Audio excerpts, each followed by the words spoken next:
welcome to the Crypto Kingdom. This is London. We're going to go through some great Bitcoin and altcoin information this evening. And it is probably early where you are. You may be hearing this in the morning. If you are, we're sorry, we're kind of off schedule.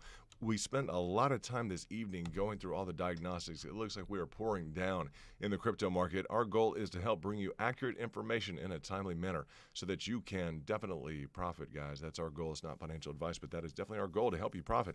And in terms of the title, you guys read that right, $100,000. I want to focus on a real special guy tonight, $100,000 day. That goes to Angel. We want to talk about Angel. Just phenomenal, unbelievable day that Angel had. Let's go ahead and go into the, this is the back room here where we are able to just go through all the different details here. You guys can look at Angel Matos right here. $100,000 day today was $97,500, guys. $97,500. Unbelievable day, and I really appreciate Angel because he gave the credit to me. He said he made a $97,500 with London, and that's exciting. Angel, I know you've made more than that without me. Okay, so if we're starting off and chipping away at the block, I have a lot of ground to cover, so I know you're very successful and have been very successful before you joined, but all the VIP and everyone else, all the subscribers, we just will go ahead and just congratulate you. It's really phenomenal information. We've had big days in the past. I do have like $1 million challenge. I want to go through that and just want to talk about that. Real quickly, $1 million challenge, Crypto Kingdom. That's Crypto Kingdom right here. I'm London, and we want to cover, like, let's trade crypto. $1 million challenge, Crypto Kingdom. I think that's a nice idea that we have in terms of planning things out, in terms of reaching additional people. If you really noticed on that, it said Wales join. I went ahead and just put that there. Why? Because, guys, we're not afraid to admit that some of you guys are doing really well in life. Some of you have big accounts. A lot of you are learning. A lot of you are, interested in trading, I'd say, or actively already. What would you say? Already, along your way in terms of your finances outside of the realm of crypto. That's great.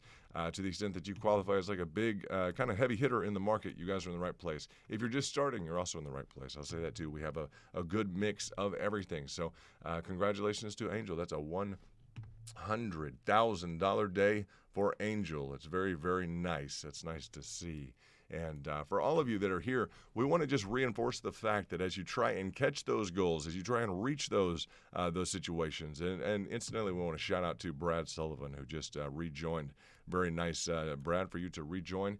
And we appreciate all of your support, whether or not you're a VIP or whether or not you're just a subscriber. We definitely appreciate all of your willingness to better yourselves in the market and to do well. So as we look at that, one of the things that the VIPs always talk about is not being overexposed at the top. Okay, we're looking currently at AXS. AXS made a lot of money today for a lot of VIPs, really did.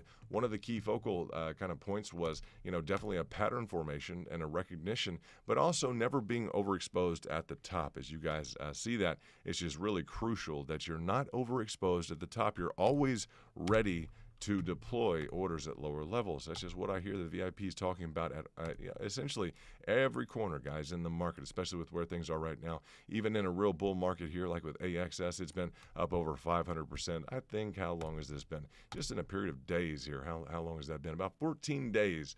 14 days, you're looking at up over 500%, about 488%. So that's a nice gain. You guys, AXS is beating the market. It's in its bull run. It looks like it's kind of it's showing some indications that it may be topping off. I won't go as far as saying that is a matter of certainty. I would say based upon wave analysis, okay, based upon the same wave dynamics that we looked at for Bitcoin, we do have a kind of a narrowing here on top. We have a little bit of a formation, and I just want to cover this before we get into Doge, get into Bitcoin, etc. We do have a bit of an ascending wedge that's occurring, kind of a constricting wedge. These typically will break down. They're going to want to break down, and please just kind of accept that fact. It's just it's kind of a written rule of technical analysis. When you have this constriction, okay, it's a channel, and the channel is becoming tighter. Okay, and we can see that by this line of support. Let me go ahead and get rid of the Fibonacci's, but this line of support and this line of resistance on top, they're constricting. Okay, it's kind of like tightening up your fist. When this goes into this constriction, unless it can break out to the upside, it's typically going to want to break down. Okay, so that's kind of an indication that, you know, there's just not a good balance between essentially where the buyers are pushing to new all-time highs. If the buyers were, let's say, you know, accomplishing something along the lines of that in terms of the line of resistance, or if even oddly enough, if things were a little bit more forgiving, or a little bit you know, more considerate towards the downside in terms of the retracements, then that would open up this channel. We wouldn't have that same dynamic. So right now we do definitely have that express dynamic, and I just wanted to go over that. Some of you may still be in this trade from yesterday, and we got into this. I want to just express a real common feature we've seen throughout crypto recently. Guys, this ascending triangle has been really beautiful to trade recently. As soon as we've seen it, it has just completed and completed and completed, and we have had so much success. People have been, you know, making a tremendous amount of money. As we look at, you know, another congratulations to Angel on a $100,000. It was a $97,000 day. I want to just, you know, shout out to Angel. Angel, we love you, brother. Congratulations, and I appreciate you giving me the credit in the back rooms. But I'll just say this: you've made more than that before you met me. I know that without a doubt, and we look forward to you making a lot more. All of us making a lot more together than maybe we ever have. That's a good goal for all of us to have. But yeah, I'm sure you've. I mean, I don't know. I'm interested to hear a lot more stories. So I know there's it's gonna be a lot of fun as we go forward. So this ascending triangle, and big congratulations, big hug, and a lot of love, brother. Excellent job. As we look at this ascending triangle, this has been a real profit situation for a lot of people on AXS. On everything that we've seen, that it's just wanted to complete. Those ascending triangles have just been literally like printing money. It's been very nice, very predictable. I don't know that we have had one that we have called out that has not turned out in the positive. So that's been a real great, not something to over rely on, but something that definitely has just been really nice. So as we look at Bitcoin, the market leader, real quickly, just to kind of address where things are at and where things may be going. Let's take a look at Bitcoin currently. We can see the price currently at 31,721. We have gone through, you know, I'd say a very normalized in that we've come to expect it. This drawdown of about, let's see, this percentage here, about 7.5, almost 8%. A little over maybe 8% within the last day or so. We have come to expect that because we've done that 1, 2, 3 times within the past, I'd say, 14 days, within the past 2 weeks. So just a regular move within this channel that has been established. And that's part of the overall retracement that you guys are well aware of. A lot of people are trying to come up with exact, you know, kind of projections, exactly where things are going. I'm just going to say this: at this point, we have a strategy in play that is kind of, you know, I'd say the overriding concern of the VIPs is to not be overexposed at any higher price. You guys know that. That's just me telling you what essentially their strategy is and what the overall strategy is here. I think it's a great strategy because you're never going to be one of these people who bought Bitcoin, let's say at 64,000, and you know, got caught down below. No, the existence of backup reserve cash is key. It's crucial, whether or not you're looking at Bitcoin, whether or not you're looking at Dogecoin. We can take a look at Doge now that we've just briefly touched on, you know, 31,800, down at about 8%. That's a normalized move. Again, that's happened 1, 2, 3 times in the last 14 days. So that's okay. We have picked up from each of those times. We have kind of a lower threshold limit. And I think the same will prove true as we look at the Doge chart here just in a second. But we have this kind of lower threshold that people have been trading actively. As you guys continue to trade and continue to kind of learn the market in terms of how trading is done, you'll see that these are just very expected, like expected and respected channels. They're very, you know, these are very profitable for people to continue to rely on and to kind of cash in on. So that's a nice kind of it's just a nice channel, guys. A nice, you know, line of support, line of resistance. It's become very normal that people would have. You know, I'd say in addition to that, there would be kind of an internal line that people would want to or would gravitate towards in terms of trading kind of the inside lane here. So that's hit. What has it been? 1, 2, 3, 4. 5, 6, 7 times that's hit within the last number of weeks here. So in terms of that, that's been a nice a nice manifestation of ability to trade. I'd say just a nice nice channel. We didn't have to have such a predictable channel to really work with, and we do. As we look at Doge, I know a lot of people are trading Doge right now. A lot of people in the VIP. It's nice that you guys are definitely heavily trading Doge, and some people may be doing that right now. Some people may be sleeping. If you're sleeping, congratulations. That's nice. It's not easy with the market the way it is. I would say that's not real easy. So as we would look at Doge, it seems to be expressing, and I've seen some people in VIP, et cetera, and I just want to go over this for the group, because if you have not been paying attention to the, I'd say to the chats, et cetera, the DM, the back rooms, maybe I can update you a little bit during some time that we have. I think that maybe is a good use of the time. It's a little bit late. I did want to make sure that I got to this stream, though, because I have spent a lot of time the last several hours, a few posts here and there back to the DM chats, etc.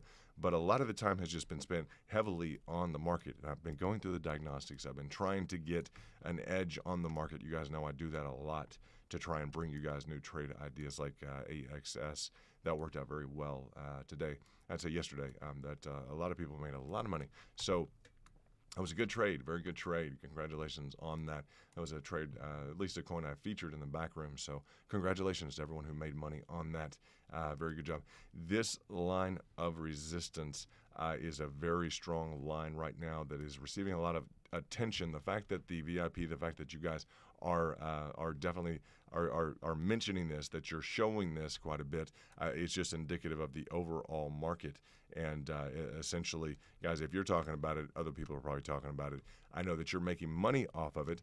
I know that, Andrew, shout out to you, brother. I know that you were talking about you had, I think, gotten involved in a trade, something along the lines of this, a little bit, not so conventional. It may have been within this interior line. And we have kind of a duplicate nature here going on the macro and the micro. And I'll show you guys this. I think it's a nice expression of what Andrew did. You can see it on the macro. You can also see it on the micro. And correct me if I'm wrong, Andrew. But as you see this type of a channel formation, you could, for instance, trade a strong departure from that channel and expect it essentially to go back up into the channel. So that's kind of like, in line with its standard deviation. You would want it to go, or it's essentially just think it's average, right? You would expect it to rebound in line with the average of the channel. So that was a nice, kind of an easy trade that people were able to execute. Maybe, and it was a phenomenal trade. As you guys look at that ultimate departure from kind of the average along the way down, was a 60, 70, almost a 80% trade. Very, very nice and nicely done. As you look at this more recent, let's go into from the macro. Let's go from the macro to the micro. This would be another example on the micro, potentially, of another trade, which you have a very well established channel here again, just like on the macro, guys, just like on this, the overall big picture. As you would look at trade opportunities, you would say, yes, this would be, and we could define this very easily by a regression trend. We could just draw something and say, okay, there we go. We have kind of that will define our standard deviation. That will define our, essentially, I just think the average, guys. This middle line with the blue on top, the red on bottom, is just essentially, that's a channel trade. Very, very easy. Angel Matos in the house. Nice to see you. I just saw you in the chat there. I've been focusing on the charts. I wanted to, in part, make sure that I did stream tonight. Julian is in the house as well. I wanted to make sure I streamed tonight. And Angel, I wanted to make sure I was ready to stream. And I know the timing may not be perfect, but in terms of the time of day, but I just wanted it to be as perfect as possible in terms of Angel is rocking the house. We so appreciate that, Angel. You are just a rock star. But I wanted it to be perfect in terms of my knowledge, because I just.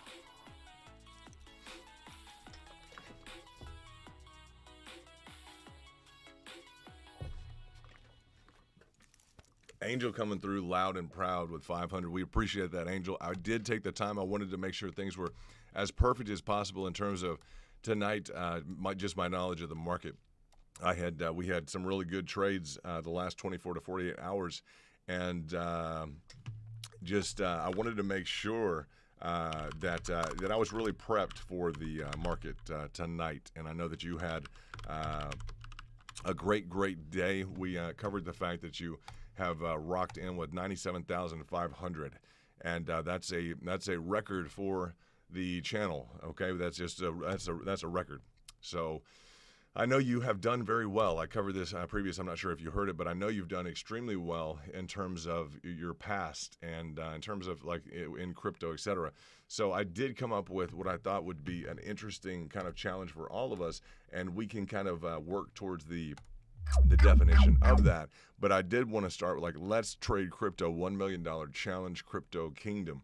And Angel, I know that you and I can definitely brainstorm on that and definitely decide exactly what that needs to, I guess how it needs to be revealed. Let's talk about that, how that's going to be revealed to members, to individuals who are, who may not know about that. I'll just say that. So I think that's going to be very positive as you guys are able to see what Angel is doing.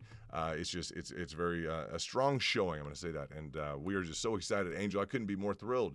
I could not be more thrilled. I am so excited that in addition to the $7,750 that you've contributed another $500. That's just great. I look forward to you really building this place up just hugely to where, like, again, word just gets out and people are just hugely impressed that this is even going on in crypto. I want you to set every single record that there is in the industry, and I want to be here. What would I say? That literally when people hear about us or hear about you, that every single record in the book is smashed. And that's exactly what I want to see happen. And I know it can happen, and I believe it is happening. So as we look at that, that's not hype. That's real. Those are real. Absolutely on a daily basis. Really, there are phenomenal returns going on. People are booking positive trades. You're coming up with just ongoing, coming up with fantastic returns, and we're looking at multiplying those, not just increasing them, but multiplying them on a real consistent basis. We do have a lot of price action recently.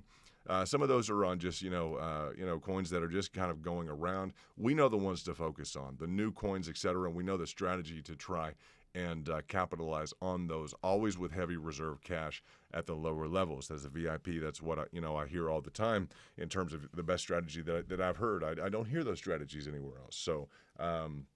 Well, I appreciate that, Angel. Angel, you say you made me a ton of money today. I appreciate that. Well, it's great, and your offer still stands. You want us to trade $100,000 live? Well, I think that's a fun idea. If we have maybe we need a team. I don't know about that. What do you think, Angel? You think we need like a team? I don't know, because I do know some people that are really good. I think you're pretty good, aren't you? I think you're pretty good at the market, aren't you? I mean, you got that intuition going. You got some. Yeah, but I don't know. I mean, it would be fun for me to just trade $100,000. That's no problem. That's no problem. I don't have a problem doing that at all. I'm not going to back down from any challenge. It would be also nice to have a team. I just would say we have all the talent here, and it's nice we get to meet kind of in the early hours here when not everyone has to be a part of the stream, et cetera. It's kind of like just the closed shop here, and yeah, we can discuss that a little bit. I like the mindset, and I like the mindset of the $1 million challenge. Like that's maybe that can fit into the entirety of it. So I just whatever we do, I want to make sure that all the records are broken. And you're helping build this. We have some people here who can also help build it. The infrastructure is kind of put in place, and I just want to make sure all the talent is maximized. And I want it to be to your credit that you have stepped up in the community and that we've been a successful team thus far, because we have. And it's certainly not about me. I appreciate the fact I made you a ton of money today. That's awesome. But you hit that button, right? Yeah, absolutely. You got to hit that button. So, Angel, when you talk about I made you $97,500, who hit the button? Angel hit the button. I can send all the signals in the world. I can do everything else in the world. For the people who don't hit the button or don't do it, don't know how to execute, Angel knows how to execute, and that's been consistent since the times of Matic. And Matic was a huge moneymaker. A lot of great stuff going on. And it's just been phenomenal like that. So To the extent that that you want to, that however we want things to go forward, I just want it to be reflective of the absolute best effort and the most strategic. You know how we roll, right? The most strategic, best effort we put forth to where everyone's going to be blown away, not just by the general idea, but by its execution, and it's just refined to the absolute hilt. Just something that will go down in history, that no one could have done anything like what we are doing. And I believe that. So I appreciate definitely the offer to trade $100,000. We can definitely look at that. I'm glad you made that just today. We will have I'll tell you this, we'll have a day where you make $1 million. That's one thing in terms of the channel, in terms of you, that I want to see, Angel. And I know in terms of defining how this is going to look and everything else, in terms of in terms of this, the $1 million challenge, let's trade crypto. $1 million challenge, Crypto Kingdom. I don't see any reason why. It's not financial advice. You guys know that. I don't see any reason why we can't have $1 million day. I just don't. I know on the collective we'll definitely have it.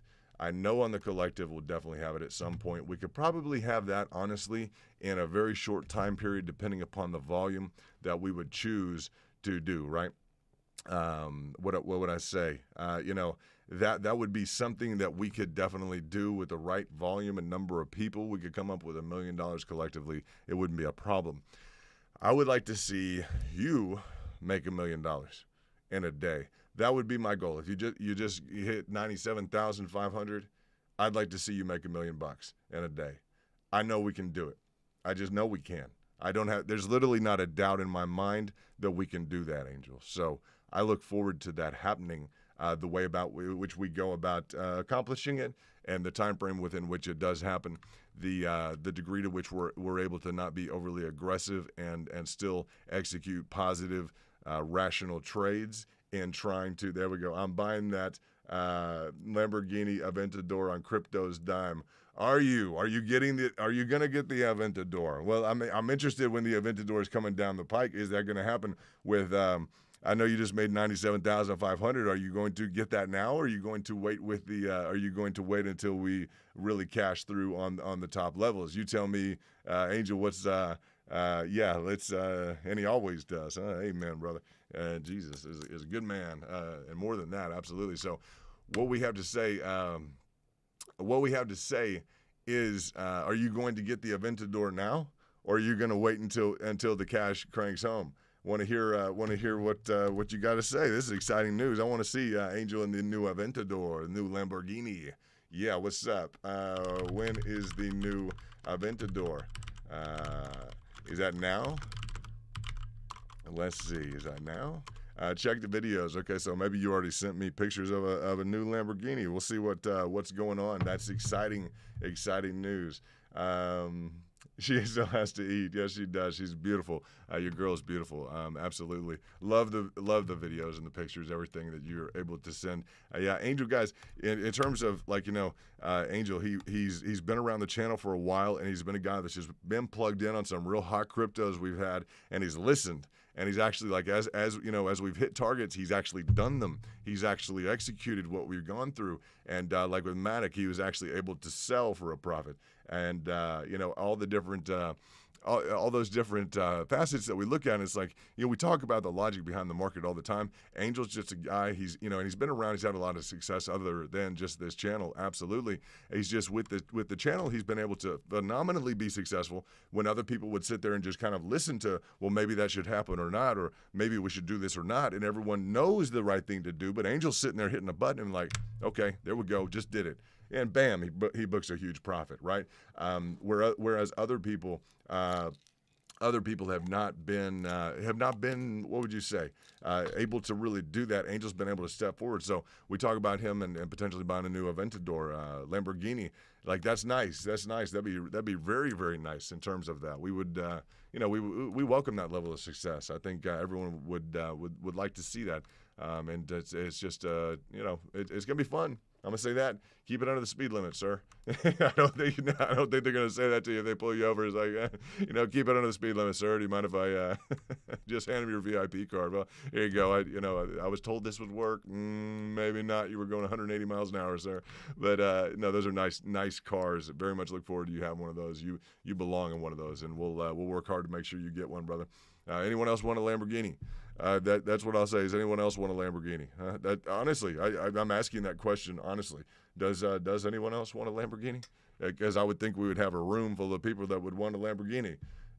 Maybe we don't. They're nice. They're a little bit loud. If you guys know, they are a little bit loud. That's okay. They're they are what they are. Oh, heck no. What do you got? You're funny, Angel. But, what are your favorite cars? You guys light up the chat if you want to in terms of what your favorite cars are. Angel had a $97,500 day. You guys, that's phenomenal. He wants to get a Lamborghini Aventador, and, he did it with the trade signals, etc. I appreciate the credit on that. That's on the record, and you're as Muhammad Ali said, he said, "I'm a bad man," and you're a bad meaning good, brother. You're just you know how to roll in the market, and I appreciate that so much. You're just a phenomenal guy. It's great to know you, brother. So as we look at Doge, going back to Doge, we have this downward channel, right? You guys know that it's being respected by the community at large. I'm seeing this downward sloping resistance everywhere. Everyone is kind of worried about this. We're wondering kind of where are we going to go. My key feature on this right now is, as we would say, guys, I would look at the daily right now. I dug through quite a bit tonight.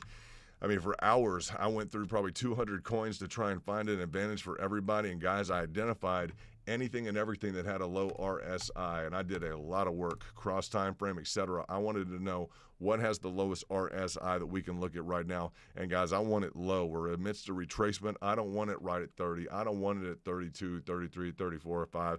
I want it literally down here into 25.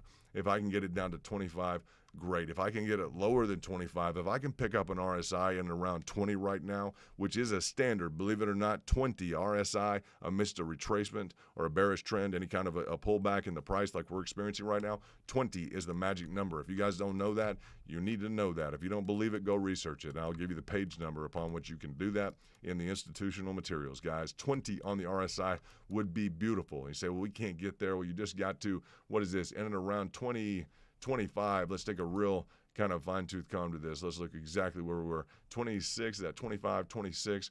Yeah, that's real close, guys. That's right around 25, just somewhat recently. So, that's what I'm looking for right now. It's hit. Has it gotten to 20 before on the daily? It's gonna be tough. Okay, so if we can't hit it on the daily, that's fine. As close to that as we can get, I just have my eyes peeled for that opportunity. I have the levels laid out below, in terms of the exponential moving averages, in terms of, this bright line here, the EMA 250. I'm looking on Doge at the EMA 250 as being a key pickup level, okay? Potential pickup level with a backup of all the indicated, let's say the 78.6, which is going to be a 1603. I'm looking below that. I'm looking at the kind of the backup indicated, what I would say. Let me go ahead and zoom in on this just a touch. I have a few levels in between that. The next confluent level is going to be 13.5. I'm going to say this is going to be confluent with what? With the EMA, with the 400-day EMA. I'm looking at that on Doge, okay? So the 13.5 at the 400 EMA is going to be a crucial level, guys. So that 13.5 and along with the 786 is going to be the 1603, 9.3 above that, which we're almost at right now with a decent RSI. RSI currently, I'm going to say decent, okay? Just because I want to see it dig down. Is it 33? I want to see it below 30. That's just it. I want it to enter into a condition formally on the daily where it is oversold, where they have sold too much Doge, and where it's due for a nice lift in the price. I just don't want to mess around with anything above 30. I just don't. It's a key indicator. Right now we're currently at 33. It's no problem. I have zero problem waiting for a minute. I don't have a problem waiting, and I want to get that opportunity. And I know that the probability, again, the probability of profit goes up as the condition of oversold is satisfied. That's just the bottom line, guys. So Yeah, that's just the bottom line is in terms of what my qualifications are. What are the trade signals? We say, we talk a lot about and it's not financial advice. We say that all the time. Just understand, a signal from a program, from the data that we're looking at right now, that doesn't have to be financial advice, right? That's ability to interpret exactly what's going on your screen. It's a matter of fact. As we get like under 30 in anything, yeah, we're going to say that's a trade signal. We can kind of put together a composite of, let's say the RSI along with the volume, along with let's say the pattern formations on the pricing. So we have a lot scheduled out in terms of Doge. That's one of the ones. Another one that we are looking at right now, in addition to Bitcoin, of course, in addition to AXS, which has been a phenomenal moneymaker over the past 24 hours, and really before then, it's just been really, really nicely done. You guys have done well. It's off about 2% right now. We've covered that, the constricting wedge along the top. AMC is poured down. Definitely not financial advice on this. I'm just going to tell you, definitely not financial advice. It is a security. I do not give financial advice on security or anything else, or any security or anything else. I will tell you that this was one that I went ahead and told other stations and everyone else about, the fact that this looked like it was in an expanding wedge. It was in a megaphone formation? Everybody's like, what is a megaphone formation? That's where you have an expanding top due to too much involvement of the public, okay? There's too much overriding public concern, and it turns into an expanding top, and it's very bearish. I explained that to individuals on other stations, etc. Some people with some decent followings, and they had never really heard of it. It is part of like the New York Institute of Finance. It's part of their basic materials. This expanding wedge, the megaphone. So that's essentially, it's just it's a failed pattern. So the fact that has gone down from, I think, 60 some odd. How much has it dropped, guys? How much has it gone down? About 40% right now. That's a big drop in people's holdings. 40% down on some significant amounts of money. So that's important as we look at that. The conformance with technical analysis works on crypto. It works on major plays like major plays like AMC. I would also be looking personally, not financial advice at all. I'd also be looking again at AMC to pick up potentially in a line with something I could consider to be oversold, wherever that does match up along with the Fibonacci's, with whatever level. I know that the 50% is coming in right now. 50% retracement along with the 61.8 or the golden pocket. Those are my key facets, my key entry points as I'm targeting into a trade, as I'm increasing my probability of profit. So as we look at that, let's get past that. Let's look at Bitcoin for a second and see if anything is new on it. I don't think much, other than the fact that we've kind of broken down out of this interior channel, and that was a big kind of, I'd say, big hope. Let's look at this real quickly as we measure the RSI on the daily at about 39. I want to talk about DCR. Let's see what DCR wants to do. We do have that set up just as an alert, a general alert. I'm looking at that because it's kind of at a mid-level, and it has an interesting expression in terms of the price right now. Not to trade it, just to kind of learn what it's trying to do is essentially what I'm looking at that for kind of immediately. So this is the weekly. Boy, on the weekly, we are really, I don't know if you guys have looked at the weekly on Bitcoin, but it sure is a different story than anything else you're seeing right now. Have you guys seen the weekly chart? Let's go ahead and take a look at the weekly. Let's clear up these lines a little bit. Let's take a look at the weekly so that you guys can understand a little bit of a different picture than anything else you're seeing. A lot of people are drawing the same patterns, everything else. Let's look at the market a little bit differently in terms of maybe where we're already headed. What it would take to really reverse this, the magnitude of this expression here on the weekly. We have like a real solid triple top. All right, really solid triple top that is just, guys, it's like immobile. This is on the weekly chart for Bitcoin. I'm not sure how many of you have seen this chart. This is just a solid, there is a brick wall above this. I mean, that in terms of the formation of this, very solidly formed. As we would look at the retracement and kind of where we're looking as to whether or not we're looking at potentially going up or not, if you can see kind of this effect in terms of there's very little positive expression right now on the weekly. Now, that's going to give you the overall trend a lot better than one of the shorter time frames. I don't believe that you guys have covered this in other channels necessarily or in your own work, so I'm happy to bring this to you. It's just a real clear expression, guys. This is what we ran into, with Bitcoin with the top. It wasn't negotiable. It wasn't almost. No, if you were paying attention to the weekly, it literally was just, there was just a hard and, solid permanent line that was not going anywhere. So that's not, this is not the time during this moment was not the time in and around, let's say the latter portion of this. And that went on for a while. You guys know that around, was it 77 days? We were up in that that zone here. During that time, the last thing we would have imagined would be, well, we're going up from here. After 77 days, and we could not get up above, guys. It was very clear that it wasn't a time to be buying Bitcoin at maybe 56 or 60,000 and hoping it to go up to 100,000. We're always prepared for the downside. Okay, we have cash reserves ready. In terms of the discussions I was having with people then, actively talking with people actively during this time period was, no, this is heading, in this direction. It's gone there. I didn't want it to. That's not the point. That's not the point at all. What I did, though, is I definitely expressed the need for me, to have backup reserve capital available, not just for Bitcoin, but the altcoins, right? Definitely love the volatility in the altcoins. We enjoy also very much trading Bitcoin. It's a nice trade. I'll tell you, it's a nice break from the alts. When the alts, I'll tell you, you can have great days with them. You can have a lot of fun. They move fast sometimes. They move fast enough. You got to keep your feet underneath you. Definitely able to maintain agility, et cetera, in the market and maneuverability. It's a requirement.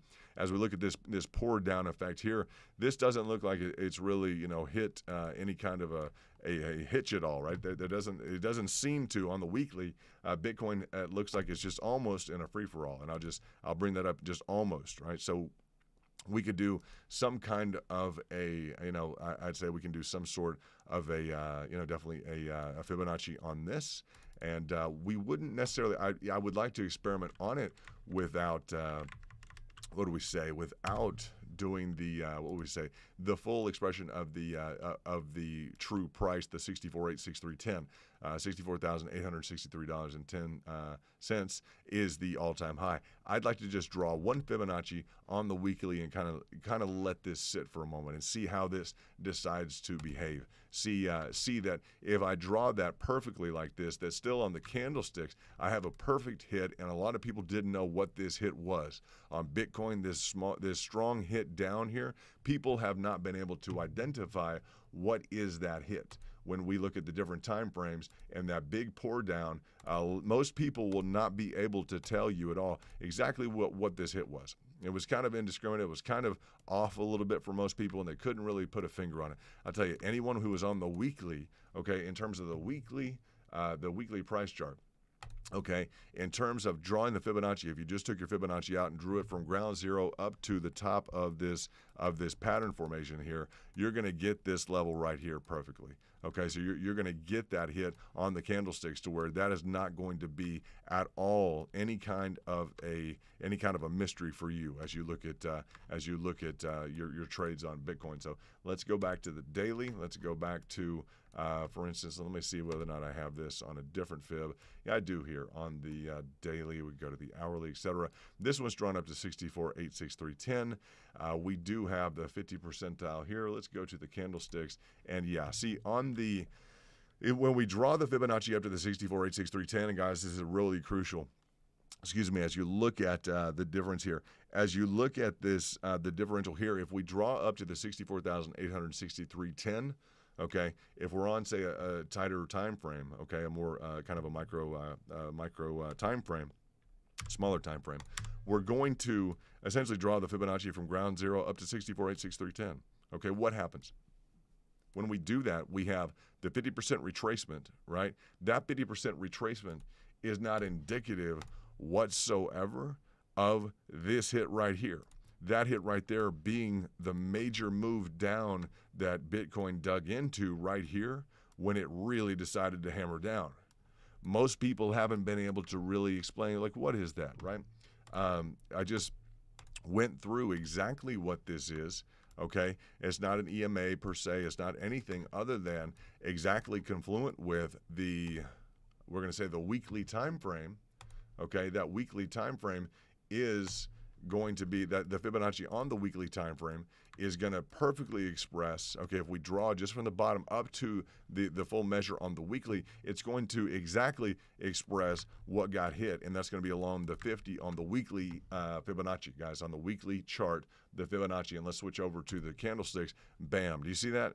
That's really nice to know that, to know that there's kind of and it's interesting that the people who made the most money on Bitcoin when it fell down through, guys, and potentially on the market as a whole, they had more of a long-term approach. They had more of well, let's just look at the weekly on it. Let's not look, so it's interesting that this figure would be so well targeted, and there may have been some bigger institutional money waiting at that level, but it's kind of I don't want to say a backdoor secret, but no one else is really discussing, well, at that point in time, what was that, right? So that's a nice feature for us to be able to focus on. That definitely, like, maybe we keep notes a little bit and we say, okay, that's good. We have the 50%, like, potentially, or the Fibonacci's drawn on the weekly, right? Maybe that's a way for us to make money, or in the future would be the additional levels down on the weekly.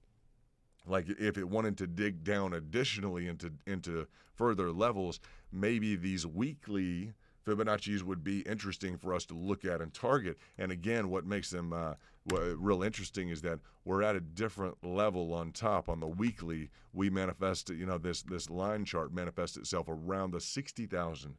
So if we draw from the base to the 60,000, instead of on the smaller time frames, we draw all the way up to the 64,863.10. The 64,800. You see, on the smaller time frames, we're going to see the entirety of that. It doesn't spend enough time up there to register on the weekly chart. You see, so the fact that we are drawing these Fibonacci's right now with this limitation in terms of where was the consolidation, where did the majority of the pricing take place? Well, on the weekly, it's going to show you in around 60,000. The fact that our Fibonacci perfectly gave us a pricing target on the weekly in this consolidated view of the 50% being in and around that $30,000 and $17 essentially. That is really key, because these were the people who made big time cash, okay, right at this level. Now, that's a big feature. It's a zoomed out kind of feature. It's kind of just say it is a different technique that I'm bringing up, given the fact that we're almost at that level right now on the line chart. Okay, so I haven't really brought that up, but we're almost at that level on the line chart. So it would be potentially something that could interrupt this quote unquote free for all or free fall. Excuse me, this free fall that we're kind of currently seem to be in as we've broken below these EMAs. So yeah, just always keep that in mind, that there may be, as you look at different pricing targets, because maybe you're not hitting all your pricing targets. Maybe you're saying, well, for some reason I'm drawing them on the hourly and the 4 hourly, and I just can't get it down. Sometimes I'll go to the daily. I still don't quite get it. Well, maybe you need to switch also to the weekly. Maybe you need to give that a shot, because here is a case in point where definitely the weekly is kind of the king. So you guys just pay attention to that. I think that will potentially manifest itself well for you guys. And Angel, I hope you can register that. It has registered beforehand during a major pour down session. So I would look at that on the 61.8, okay, on the golden pocket. I would look at that on the 65th percentile. And that golden pocket, I'd say, would be around that 22,900, okay, 22,933. 22,933. I would also look at it on the, let's see, the 65th. Let me go ahead and look at this and switch over to, let me see if I have my golden pocket right here. Yeah, that 22,933 to also all the way down to the 21,000 and 21,012, and around there. I would play those a little bit more aggressively potentially than the 21,012 or the 22,933. I would play them just a touch heavier, just a touch to kind of make sure that level got picked up. I'd also look at that 78.6. Believe it or not, I would. I am, without a doubt. That 78.6 is going to be what? It's going to be 12,084. 12,084, okay, 12,847 essentially. That's 12,847 to be exact. So yeah, maybe 12,900 might be an interesting level. We do have an EMA above that. just to cover these, and that's the one I just mentioned, the 12,847, is that 78.6, okay? And this is on the weekly. This is on the weekly, which showed a major target direct hit on that original pour down, okay? It could change from here, but this is on the weekly. This showed to be very consistent, okay, on the first major drop down. So I want to cover this tonight in terms of what's the key here as we put in, let's put in, does the key work? Or is it kind of like is the mechanism broken? Because this was a kind of a broken, something that didn't get addressed by really anyone. I didn't really talk about it, guys. So I decided to talk about this now, just to kind of shed some light on what this level was and what the additional levels may be. I know Angel had a great day today, and I want to make sure you got it. Copy that. I want to make sure you got these, just because it's. I want you to keep having great days. We're gonna go on this $1 million challenge, so we're gonna get there. Let's see let's see what we can do. Let's put a smile on your face, everybody's face. Everybody needs Lambos. Right, so we're going to work on that. Shout out to Luke and Drill Doc. I got to say, his daughter was watching one night. Younger girl, she wants a Lambo too. So yeah, it's a good thing. It's a good craze getting started. Now look at this Angel in and around the EMA 150, the 150 week, the 150 week. Okay, 150 week is going to be in and around the 21.25, up above that, the 20,125. Now, the 786, that 786 is important.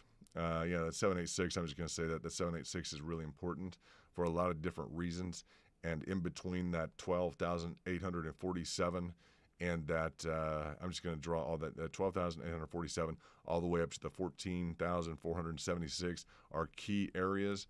That's just a real key area, and I'm going to go ahead and mark this for you, and remind me to redo these, all you guys, just for everybody. I will redo these exact figures. I already have these, definitely scheduled up on different time frames, etc. This is just on the weekly. This is something I think institutionally people may be looking at. It hit that major target on the way down on a severe drop, on this most severe drop in the correction.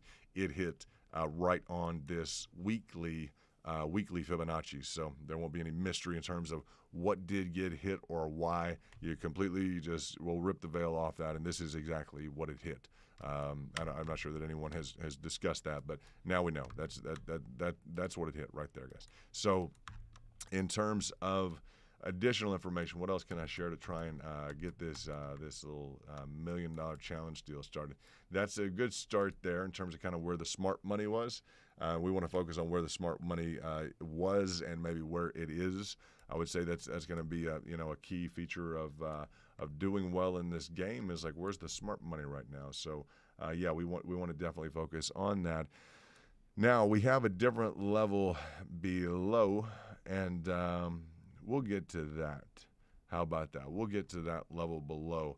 That's going to be the 86% retracement if and when and if we could get that low. It would be amazing. We're not there yet. I'm going to go ahead and say we're not there yet. That pink zone in the bottom is just going to be something that would be phenomenal to be able to pick anything up in. I don't think we'll be able to get there in the near term, and like the immediate near term. Those other features that I discussed are low. You guys know they're low. But starting at, Golden Pocket, 22,933. Well, 22,000. We're at 31,000. So it's not that far away. Expressed negativity in terms of the overall pattern. Okay, in the weekly chart, it indicates that at least we should have those discussions. It is in that it's definitely trending in that direction, right? We want to cover those levels, absolutely. If we were to make an equivalent move to the downside, just to go ahead and let's just rock this out real quickly. If we were to make an equivalent move, and I'll go ahead and mention it, I'll mention it specifically so that you can make a note, Angel, because I'm serious about that $1 million challenge. If we made another equivalent move, and just listen to this, guys, one more equivalent move, literally exactly what was made beforehand, and Luna's popping up real quickly. What is Luna telling me? Luna is in the process of retracing a little bit from its move up. That's great. I'm sure people are in the process. After taking profits, have literally started the process of reaccumulating. Those who love Luna, and I know some people who do. So we've been through those accumulation schedules. When things drop, it's a great time to buy more after taking your profits. Now, as we look at this, Doge down about 5%. Let's go back to BTC and let's look at real quickly. Where is this level? Let me get back to that 86. That 86 is going to be huge. Yeah, let's look at this. This is a nice example to go through because it is just it is proof positive of where we can go. Open up your eyes a little bit on this one. And it's not that we're definitely going there, but if we were, guys, if we were just to make an equivalent move, right? Because we got the backup reserve cash. What do we have it for? Well, I guess we have it to deploy, right? Absolutely, we have it to deploy at lower levels. That's the whole idea. If we were to make an equivalent move in line with this first big major move downward, right? If we could make another equivalent move downward, and I say could so that we could achieve some more price, some positive pricing. And guys, in line with this first move down, people made huge money. Just so you know, people who were here with orders made huge money. Okay, who didn't carry this down? Yeah, that were on the sidelines, they made a tremendous amount of money from this position. Okay, so that's what you want to do. You want to catch this thing, and you want it to springboard back in terms of profits. That's the name of the game on whatever you're looking at. You want to target in. Not financial advice, but that's what you want to. Yeah, that's nice. Scared money does not make money. I like that a lot. That's true. And we want to line up with the just look. Let's look at the analytics here real quickly. This original move down. If we stack this below where we are right now, just so we cover this contingent. Just because, what if this contingent? It's made a move like that one time. If it were to make the same exact move from where it is right now, that would stack us exactly where? It would stack us exactly at the 86% retracement on the weekly. Okay, that 86% retracement is a key retracement level. People don't talk about it enough.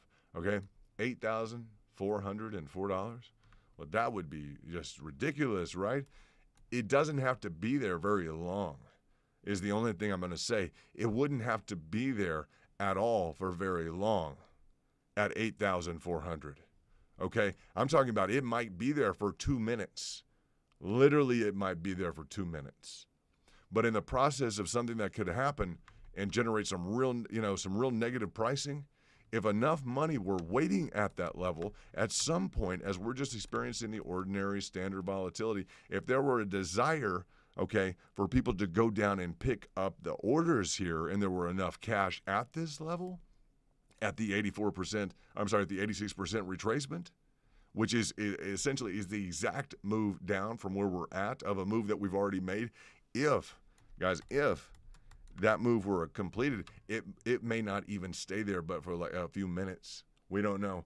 And what would happen? Well, the guys who are waiting with their money down at this, it would be just like this situation here. It would be exactly like the situation here. The guys who are waiting there just bulletproof saying, you come get my money. I'm waiting right here. You're barreling down like that. You come get my cash. You come get my orders, pick me up. And what? Immediately they made what? Like 50%? Like just huge on big money. On big money stacked below, they made big money. So as we look at like the next best possibility for that, if we did repeat it based on and guys, that's what technical analysis is. It's looking at previous behavior. Absolutely. It's looking at previous behavior, pricing behavior, and, applying it to the current situation to see how we might profit from it. And if we can figure in the probabilities with that, we really start making progress, guys. So in terms of that move, if we just do kind of a measured downward move again, we're slamming right into the 86% retracement. It's not a standard retracement. It's one that we use all the time. And it shows up all the time. If you don't use the 86% retracement, you need to go experiment with it for a weekend. Go for an evening and draw it on some difficult patterns that you're looking at, and go see whether or not the 86 percentile is used. I bet you will find in some real critical areas with some big money being made it broke past that 78.6, and I'm just not sure what it hit the 86. I'll tell you guys from our experience recently on an empirical level in terms of the data sets we're looking at, the real world examples and live pricing as we're trading frequently. Guys, this is a channel full of day traders. We have a few people that hold, and they're trying to learn, and we're happy to have them to learn. But as we look at that 86 is ringing true, solidly. You guys know that. Yeah, absolutely. And I love that because we just started really bringing that up to the group, and you guys are seeing that. This move down, if it were to essentially replicate the previous zone here, bam, to the downside. We're going to be looking at that 86th percentile, and you have that figure. It wouldn't have to stay there for very long. But stacking cash at that level could be hugely profitable, just hugely profitable. I'm just going to say that could be. Not financial advice. It's just, after this move down here, it didn't take a whole lot of time. Now, what we could do is also do this. We could look at the entirety of the move and this would really start getting things going. If you wanted like the real smart money, like what would the real smart money do? They'd say, well, I want to look at that on the candles. Right? And it's not much different, but they would say, not just do I want to see that, but I want to see the entirety of the move on the candles. That's a little bit smarter. Now, this would get into some real levels that you don't want to even talk about, and nobody even wants to discuss. Why? Because unfortunately, that will get you exactly back to the level. And I'm going to tell you guys this. You do the research. You tell me if I'm wrong. And I tell you I'm not, okay? Do the research on whether or not 4,500 has been achieved in every single of the last retracements. Over the last two major retracements, has $4,530 been achieved? Yes. As a matter of absolute fact, yes, it has. Now, we don't want to talk about that, right? We don't want to talk about 4,500. Now, I want to ask, if we could achieve that, would anyone here want to buy it at $4,000, at $4,530? Everyone here should be shaking their head, yes, absolutely. With this level of pricing, with this type of a pricing cycle in place, would it be just like, Christmas every day until we get to, and get to achieve the profit? Just look at this. I'll say on the candles, and Angel, as I kind of prep this for you, just know on the candles, as we do the work on the candles from the original move down, okay, from this original zone up on top here, yeah, okay, from that move all the way down, if we were to just replicate that right there, believe it or not, the unheard of figure, okay, if we were just to add that on right here, the unheard of figure of 4,000, believe it or not, just that one move from where we are right now, the unheard of figure of $4,530 would be achieved. And that would put us exactly in line with, believe it or not, exactly in line with the previous major retracements. Because that level has been hit both times. Now, that would be a gift. If you would talk about that, that would be a huge gift. Everyone would be like, this is nice, right? So while the rest of the market were panicking, et cetera, and just, completely losing it, we will be the one group that will be sitting there saying, no, we've had orders stacked there, right? So I don't think we're the only smart money group that is looking at this level, because it's been repeated twice. Okay, in terms of looking at the past, yes, we had a much stronger market, a much stronger move to the upside. It can. I sent some documents out today in terms of people looking at this event wanting to move to the upside. How do we rationalize moving this to the upside? We talked about some different figures that I'll say some different formations, different lines of thought that could get us up and out of this. Okay, but with the understanding that we have recapitulated both times. Both times we've recapitulated down through this. As we go to the candles, yeah, we've hit a consistent, and it's going to be arguable. What I'm going to say is arguable as to whether or not this next cycle here, whether or not this really represented, as we look at the two previous major cycles, is this really another cycle, a complete cycle? I would argue that it is. Just based upon the timing, and the duration, the periodic nature, the distribution of the timing frequencies here. I would argue this is a complete additional pricing cycle that underperformed. We are not contemplating right now at all, and we should be, as to whether or not we could have. And just understand, guys, a lot of people making a lot of money today, so this is a right time to talk about, maybe the opportunity for us to have less volatility here. Maybe we look at different opportunities. Yeah, absolutely. Maybe we start branching out. I had a lot of discussions today with people looking at different investment opportunities. So, and hey, nothing wrong with that. We are having fun, and we're being phenomenally successful trading crypto. I want to shout out to Angel again. Look at this, $97,500. What is up? Angel in the house with a $500 rocking through with the super chat. We appreciate being a part of that $97,500. Thank you for giving me credit. I appreciate that, but I give you the credit. You know how it works. It's a two-way street, and you got to hit that button. We know that you were the one hitting that button, so congratulations, Angel. We're so happy, and you're really rocking the house. We appreciate you adding to your level of support. And for those of you who don't pay attention very much to the channel or those levels of support, like a lot of the diagnostics that I put in, in terms of the time, et cetera, to the back rooms, you're like, well, this is really nice. This is, a lot of that information I'm putting together and is facilitated just out of the kind of heart and soul and the effort that Angel's putting forth. So I want you guys to definitely respect that. Don't get lazy with it. Okay, I mean that too. If you guys are hanging around and everything else, like, he's bringing a lot of skin to the game. You guys know that. Don't think for a second he didn't work for it.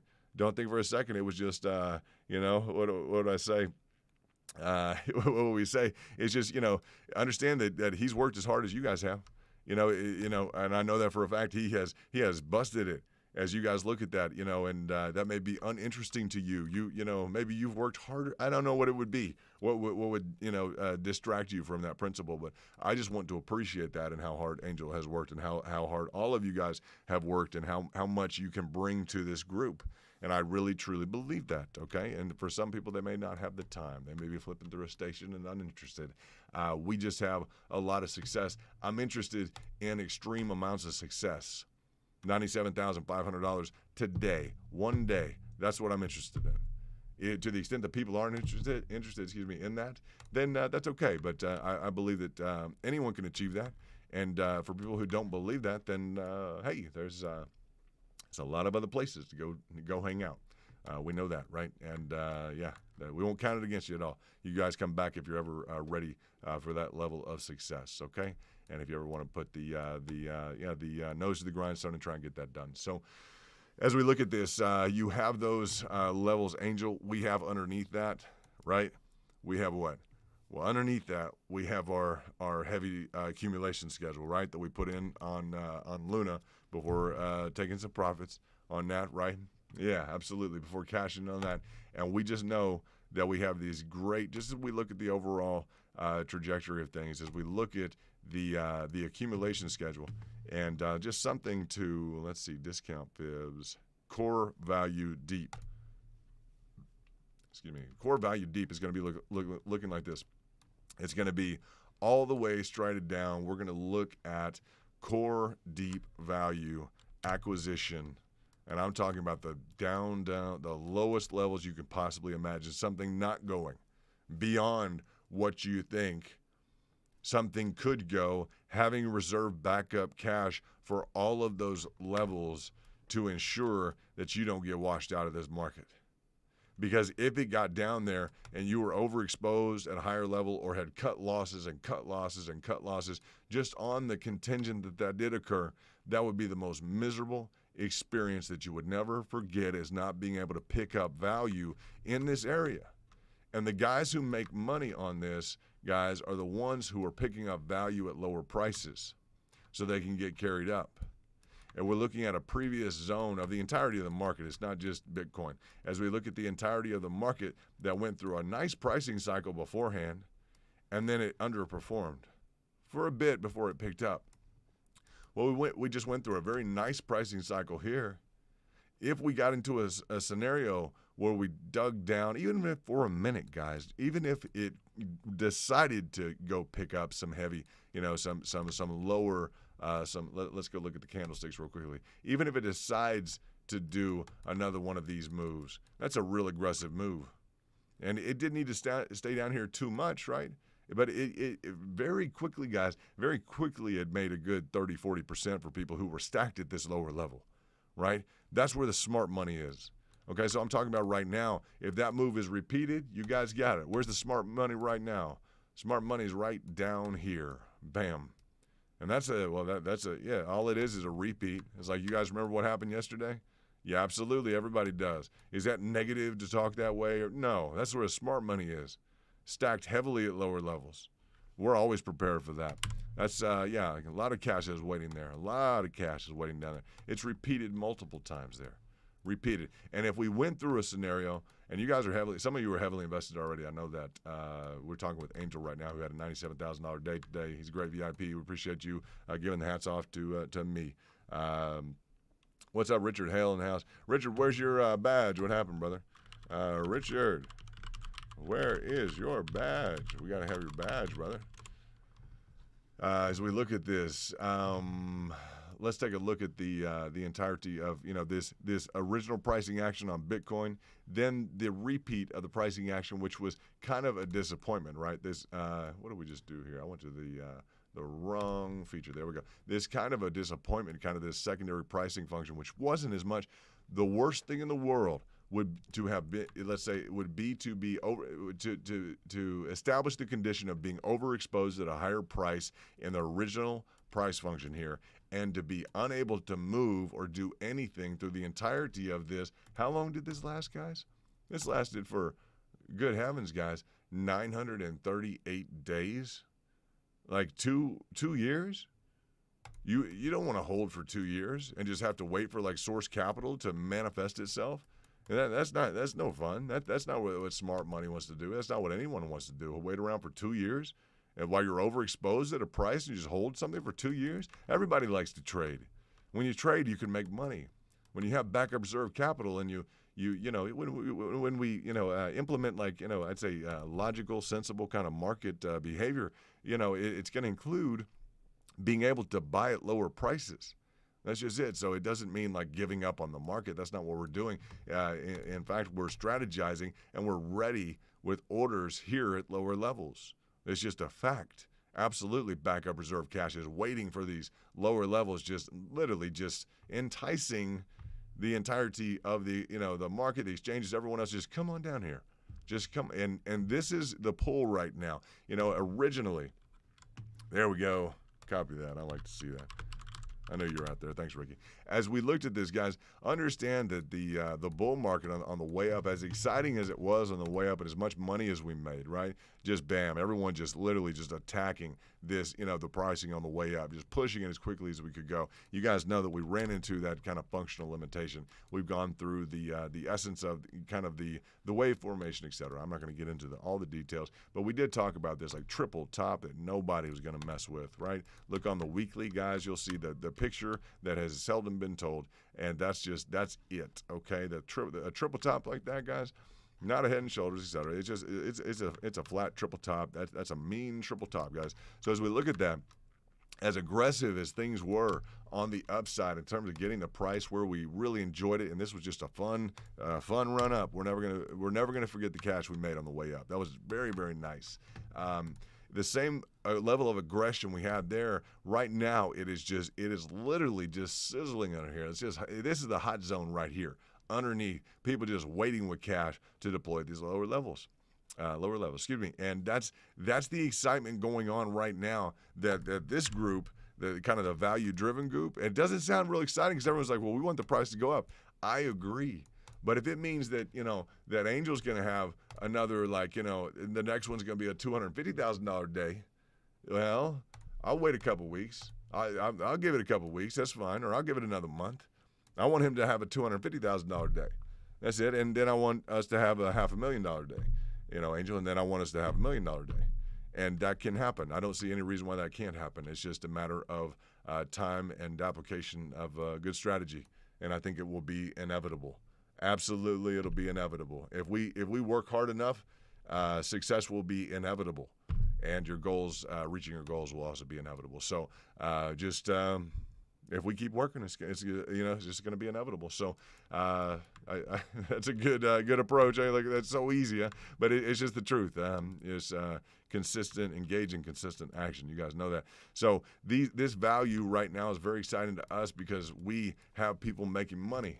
All right, and they're not making money buying high and holding, guys. That's not the hype routine. It's $100,000 days by doing what? By searching for value, by looking through and finding other coins right now that are in bull runs, by doing days and hours of research when other people aren't doing it, like literally just kicking the market intel, just literally just hammering through it.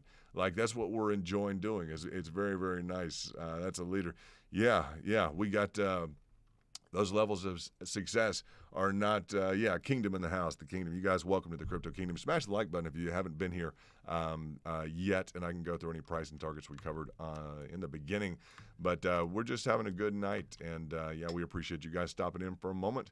And we hope you guys are doing well in the market. I know it's not always easy to be in a market like this. I'll tell you, because things are constrained. They're real compact right now.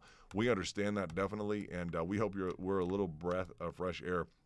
Excuse me, in terms of just people who understand, like, the market's going down. That's okay. Why? Because, well, how are we going to profit on it? Right? That's the key. Like, it's going down. Cool. What are we going to do? We're going to make money on it.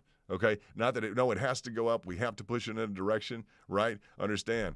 When you get into you become frustrated with trying to make the market perform in a way that it's not wanting to perform.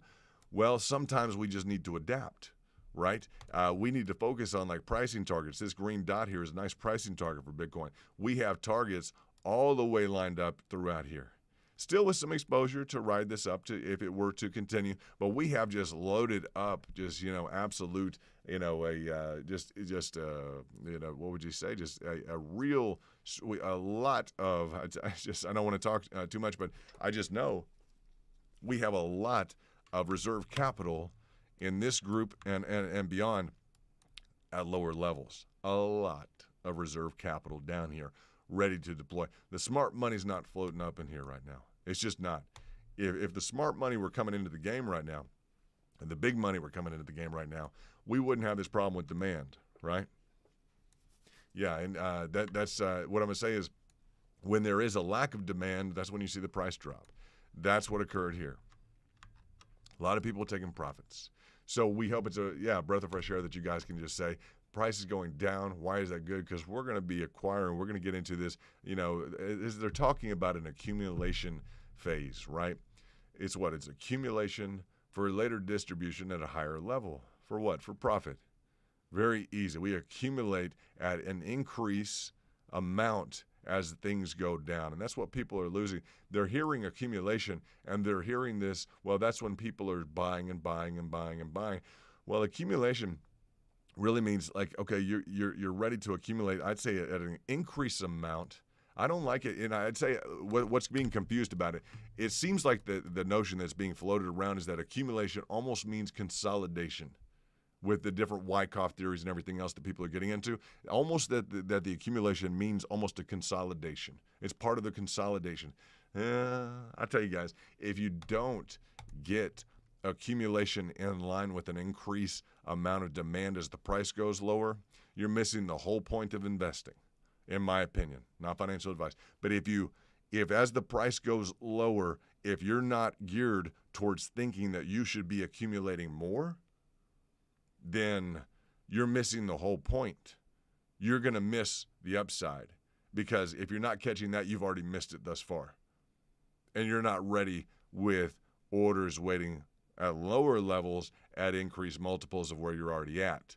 You're just hoping it goes up. Or maybe you're out of the market until it starts to go up, and then potentially you miss it. Or maybe you're playing that razor's edge where you're trying to pick it up as quickly as possible. I tell you, if you can just focus on accumulation, meaning, yes, purchasing more as the price goes down, okay, then it makes sense outside of the context of what we've been hearing lately is everyone's talking about accumulation in the process of a consolidation. And those two what would you say, terminologies are getting kind of confused. Always distinguish it in your mind, if you can, in terms of accumulating more as the price goes down. We have an incentive for it to go down right now. Profit, right? Okay, profit. At some point, guys, the repeat cycle here with Bitcoin is really difficult to ignore. I'm just going to say that. So in terms of like, a doomsday approach, I'm not there at all. I see the repeat cyclical function of the price action. That's what excites me about lower prices, period. If it didn't have a repeat cyclical nature to it, I wouldn't be excited about lower prices. Okay, if this were just a one-off situation and, well, we had a big run-up and no. Understand, guys, the whole fact that this has happened, once to the degree it has, and really 2 and 3 and multiple times in the past, no, I'm extremely excited about lower prices.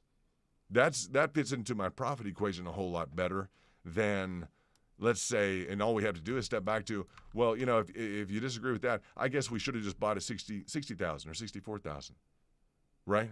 I mean, because, you can't be excited about lower prices. Well, I was here, and my team was here, and the guys that I was teaching in terms of, I was teaching sessions, alpha training, et cetera, we were excited here about the prices here. We have backup reserve cash for that. Now, here, I'm excited here for prices here.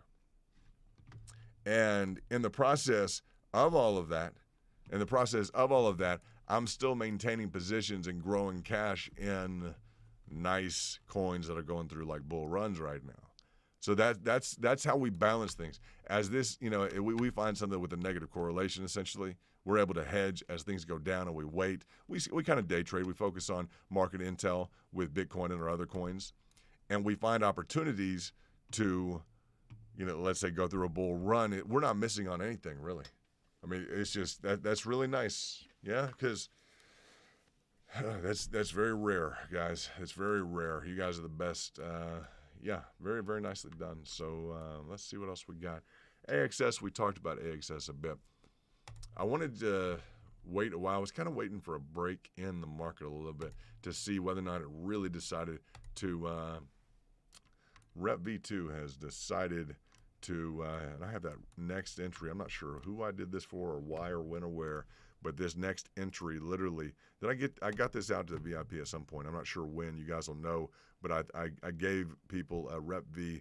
It's up 27%. I have next entry lined out right in the 78.6, and that's 61% up. I gave that to somebody in the VIP, so somebody's up 61% on that. I'm not sure the entirety of the group was interested in that, etc. But somebody was. Somebody asked for that previously, and I gave it to them. So yeah, somebody's up 61% on that. So I'm not sure how many or who all paid attention to that or got that, but that's interesting because I did have it laid out just on its engine.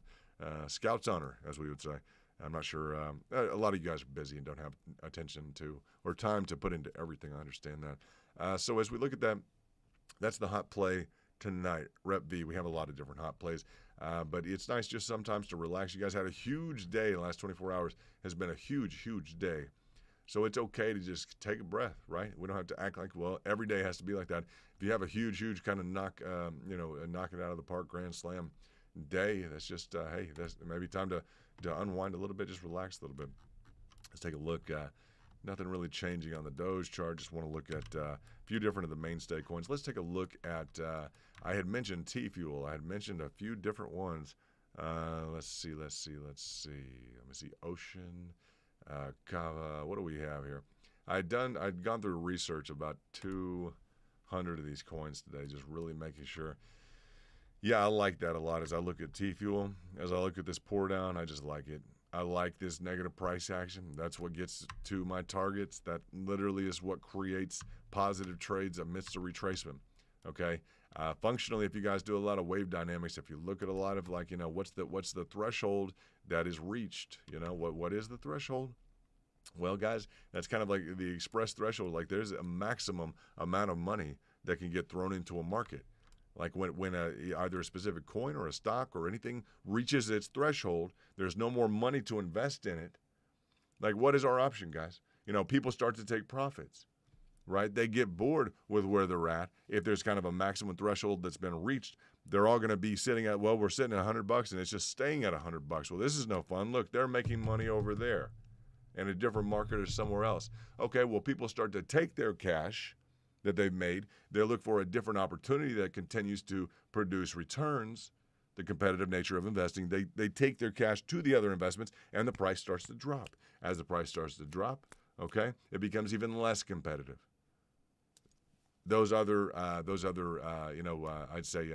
competing investments thereby could potentially become more competitive because they would actually be attracting the additional liquidity or the additional funds, and hopefully the additional profits. When people get out a little bit too late, it's all about the timing. You guys know that. But that's kind of just a standard model that we see occur a lot. It's happening right now with some different, like with AMC, et cetera. People are kind of pouring out of that, and that's okay. We'll see how that works out for all of those. I think APE is what they call themselves. That's okay. That's we don't mind that at all. It's okay. They can do what they like, but we just don't want to be a problem. We don't want us to be a problem or them to be a problem. And some of them want to be a problem. So to the extent anyone here wants to be a problem, hey, we don't want you to be a problem. How about that? That's cool enough. No problem. How about that? Let's see what else we have in terms of this. I think we've covered quite a bit, guys. I think we've covered the most important thing that we covered was the price targets. I wanted to cover that. Definitely covered T-Fuel. I thought that was important. I just looked through the RSI. I wanted to get some good trade signals for everybody. Doge is looking good on the daily for the RSI, so that you know it's not quite there. It's going to take a while, maybe, I don't know how many hours or how long. It'd be nice to achieve some negative pricing on Doge to get it to where we had a clear signal to trade it. I'm going to say that because right now I'm not getting a clear signal to trade Doge. I'm just not. I don't see the daily below 30. Right now, I'm very conservative. I want to see this RSI pour down below 30. That's just it. I'm going to make money on my next trade. It's going to be big money. It's going to be nice. And I want it to be clearly indicated like this last move on Doge, which when it dug down this deeply in the RSI, I mean, that was a nice move, guys. That was a 50%, over 50% move on the money. Like that's nice. That works, right? That's worth throwing some leveraging, not leveraging. I don't want to use leverage, but that's worth potentially even that. But I would just say to me, it's worth some larger amounts of cash. So you guys will make that determination yourself. And it's not financial advice, but that's what I'm looking at as a qualifier right now. That amongst confluence with MACD, I'm looking at divergences, all the major stuff that you guys know that you're looking at as well. And we have a great community that is knocking it out of the park. That has been trading like 10 years. Some of you guys have tenure. Let me see. T-Fuel has been on your radar for more than a month. Yeah, with T-Fuel, we just we rocked it for a little bit of time. It's just it's looking like the last thing on. Let's look at T-Fuel and see what the last big move on it was when it was this low on the RSI. And now see, T-Fuel, literally right now, I just have to say, literally on the daily right now, it's just right at under, and I'm going to have to zoom in on this so you guys can see. It's close. It's literally like it's supposed to, we needed to get under 30. It's at 30.07 right now. Just going to say that's starting to look good, guys. Last time, now it's gotten down to, before it's gotten down to like 19. That's sweet. 19 is nice. Okay, but as it gets down below 30, it gets into a position where it's oversold. It's going to be real hard to justify not going somewhere once we get below 30 on the RSI with T-Fuel, guys. It has some volatility like you don't even want to know about, guys. This has been a lot of cash, and it's happened during the retracement. This has happened during the retracement, guys, of Bitcoin. A lot of just, slamming to the upside. A lot of cash being made, right? Yeah, it's close, Angel. It's like a 30.07 right now on the RSI. It's close. So in terms of scaling in as this sucker drops down, I mean, it's getting there. It's getting close. I just got it, it's getting close. And I would just expect it to have some real volatility to the upside. I would expect it to be able to make some moves. The previous, the previous hit in and along the 30, I'll just say on a retracement, produced, let's look at this, produced 70%, a 70% trade. That's all right. Yeah, that's good money, right? I mean, that's a nice solid trade. T-Fuel, I like the concept a lot. I really enjoy the I like it. I like the concept. I like the fundamentals. I like the use, the management team, the dev team, everything about it. It's just got a nice deal, and I'm not promoting it at all. I'm just saying it's one of the only coins I could find out of like 200 or 300 coins, and it's just touching down below. I'm gonna go broad on this just so you can see. It's just touching down below. It's wanting to get below that RSI. You guys, this is annoying to look at, but you just focus on that right now. Because in terms of you're finding a good trade right now, we want to see this T-Fuel get down to, if we can get it from there, and this is the 30 line on the RSI, if we can get it down into here, see it move right there? And that's why I zoomed in. You see that just moved down right there? You guys see that? You see that live? Okay? This is where your good trades are made. You see that oscillate right there? You see it barely hitting it down? Okay? If you can zoom in on that, if you can watch this, touching down onto this. Okay? It's moving, guys. It's down onto it, it's back up off of it. It's onto it, it's off of it. This is your signal right here in terms of, where this is going. We want to see it down in here. If we can get it down in here, it's going to be a rainmaker, guys. Based in terms of, we're going to look for confirmation. Okay, we're going to look for confirmation. This is the RSI on T-Fuel. Okay, and I'm going to look for confirmation along with the Fibonacci's, along with the MACD, along with everything else I can. But the primary indicator right now that has really, really done well. And we do have some pricing targets laid out here. I think I share those with VIP, et cetera. But I'll just say that's the key indicator right now in terms of a trade signal. It's tough because as we leave this back up here, every time I look back up, it's like I'm saying, well, it's at 30. It means it's oversold. It's a positive indicator in terms of a signal for acquisition. It just is. Now, heavy acquisition, well, I'd say, not heavy reserve cash. Always willing or always able to double or triple down. We're coming in very closely to this EMA 250, this 250-day exponential moving average. And so, yeah, that is in along the line of like 0.2735, whereas the upper level is in and around, what is this here? That's getting hit now as the 0.2747. So 0.2747, the 0.2, let me see, it's 0.25, 0.274, 0.255, 0.22. I mean, if you can scale in at will, as you guys know how to trade. I'm not going to teach you guys anything new. You guys are very, very advanced. It's just the last time that we really hit the RSI below the 30, guys, it was just a rainmaker. So I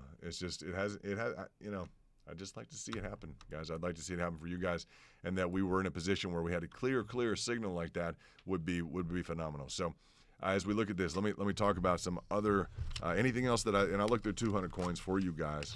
We don't chop shop and have a bunch of people ask about different coins, but I read the resource materials, etc., and I try and go through all the details for you guys to keep you informed. I want to talk about one coin that just jumped up to me, and I wanted to bring it out to your attention because I don't think you guys have handled it too much. And LPT. I want to talk about LPT because LPT is currently in a position where it is underneath 30 right now. The complication will come in because we've already hit this level beforehand, LPT USD. When we hit this level beforehand, if we're forming a double bottom, it achieved a 134% return on the previous hit at this level on the RSI on the daily. The previous hit was 134% on LPT. Now, the complication's going to come in with the following, that as you look at the return of the previous return, that you are less likely to have the equivalent move this time. It still can occur. Okay, you're still, at an equivalent kind of oversold, very bullish in terms of the designation there. But you are going to essentially, it's kind of like the basketball effect. If you take a basketball from your chest and you just drop it right in front of you, it's going to bounce the first time. Second time, it's going to bounce maybe like, maybe half as much, something like that. That's about in line with the empirical kind of the returns that we see on a regular basis. And so I didn't really feature that. I didn't showcase it to the VIPs earlier. For that reason, we are running into a golden pocket, which is interesting. Okay, right now we have kind of a descending wedge, which is going to be bullish in and of itself. It's just kind of chiseling through this for some odd reason. It's just wanting to kind of chisel through this. We're coming into contact right now, and it's literally just slamming into its 400-day EMA. That may be the key feature as we look at this trade right now. It's wanting to just literally, it's just planting. You guys don't see this all the time. Okay, on that orange line right here, let me go ahead and make that a little bit stronger for you to look at, and whether or not you decide personally, maybe you traded this before or not. But this orange line is that, as we look at that, is that 400-day exponential moving average. A lot of times those EMAs are hit, and you don't see it. You're like, well, if only I could catch it, right? Well, this is a point in time where that 400-day EMA is being hit right now. At least you can see it. You don't have to be in the trade at all. It's completely unimportant that you're in the trade. That's not the point. It did have an express like over 100%, over a 2x last time it was this low on the RSI. So it is something for us to talk about that's of interest, right? This previous level it hit. Now, what did it do? It actually went lower. It's already hit the 400-day EMA. So we're forming a double bottom, a repeat at this level on the line chart, and it's already hit the 400-day EMA. So you would start to ask, well, what would be below that? You probably look at the 86th percentile. The 86% retracement would be your next figure down, and yeah, we would state that is going to be in line with let's see, probably 2 or 3 levels actually. We would have there's a host of different levels. I think the VIPs from the back room, you guys have this chart with the different levels on it. I zoomed in for you guys so you'd have it. Julian, nice to see you're going to get some sleep. That's great. And what do you say? A good stream. Good luck with the trades, everyone. We're glad that you're here. Go dream about Lambos. How about that, huh? And yeah, how about a blonde Lambo? If you get a blonde-colored Lambo, you have some good dreams. If you can figure that one out. Yeah, glad, Angel, that you're enjoying the intel. We got this put together. I spent a lot of time tonight. I didn't want to stream. I didn't care about the crowd. I didn't really care. I just care about the quality of the content. I want to make sure it's all put together well. So LPT is something to look at. I'm going to put a circle on this one, and I'm going to do this just so you guys can pay attention. I'm going to do this, and I'm going to put it, instead of green, like means go, I'm going to make it, let's do orange, just because it's kind of like not red, it's kind of not like green. I'm just going to put orange up here because it's kind of like, I don't know. I'm going to just put orange. It's not a warning. It's not a signal. It's just orange, okay? And I just don't want it to be green. I don't want it to be red. That just kind of gets an orange designation from me right now, because I think they're in terms of smart money, where smart money would be right now. Yes, this is pouring down negatively, but we do have that issue that, yes, it's already hit in and along this level. Okay, it has already hit at that 400 EMA. So we have kind of a repeat, and I would just like to see something completely new. If it decides to go lower, like lower, into the, I'd say the lower levels, the 86% on the aggregate, etc., that I indicated on the pricing targets. If it goes that much lower, then I'd say I'd probably have a little bit of a green down here. Okay, the green's going to be at the lower levels. If it decides to softly kind of use its RSI in and along here, okay, in and along kind of where it is, yeah, that's fine. But we do have an instance also where it really dug down into the RSI. I got down to 15 previously, so it's comfortable kind of being down there. So, yeah, I want to make sure that that those are kind of understood. The signals. This green is below. You can take that to mean reserves and or the accomplishment of those reserves in terms of the pricing. I wouldn't run at this, right? I just would not. I would not run at this. So that would be just me personal, me being personal on that. I'm telling you what I would or would not do. So let's see what else we have on this. I want to cover the residual of things that I did go through so that you guys understand as much as I can bring you from the market. I think it's just some of you up anyway, looking at the market. You guys spend a lot of time looking at it, and so do I. So let's see what we can put together. Let me look at this. What do we have here? I have the next one that I have. I have T-Fuel. I also have Theta. Believe it or not, Theta looks really strong right now, and I want to bring this up. Let me go ahead and mark some designators on this. Let me just put a designator on here for the alert. I want to put D for down. We got that done.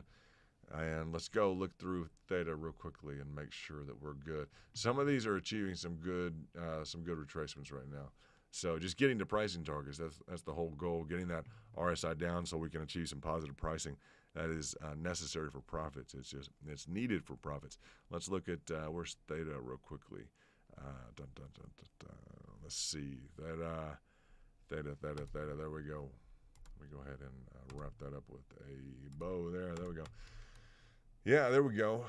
Reason that's looking good, right? What do you guys think, huh? You guys see the RSI on top? Under 30. Now, it's spent some time in different areas under 30, particularly before the run up, right? So we're on we're currently right now at 28, right? We're currently at 28 28.3 on the RSI. We're oversold. Now, on a retrace, typically we're going to say 20 would be our key level. That's the kind of institutional framework that we would put together. What's recognized, it's in the literature. We'd say, okay, we want 20 to be confirmed. All right, well, we want 20. Can we reach that? I don't know. I'm going to set an alert for it, okay? I'm going to be real picky about where my money goes right now because I want it to really match up with all the probabilities, right? Yeah, I want it to match up with the highest degree of probability so that I can throw some heavier cash at it, right? You know, essentially, because we're getting into some levels where I've been talking about the whole time. Well, I double, triple down into each, you know, into kind of the lower levels. If we're reaching those lower levels, these would be the areas where I would throw some additional heavier cash into it. It's just a fact. Right? I'm not, you know, I'm not just all talk and double, triple down. No, so I do some additional diagnostics. As we look at this, it looks like that, it looks like that 400-day EMA, okay? A 400-day EMA is currently just being sunk into, all right? It just is. That's exciting, all right? That's just exciting. I'm going to tell you, that's a good thing. It's crossed over the 250, and yeah, that's nice. The last time that we were at this level in the RSI, we waffled around a bit, guys. We just did. We got up to like let's see what this is.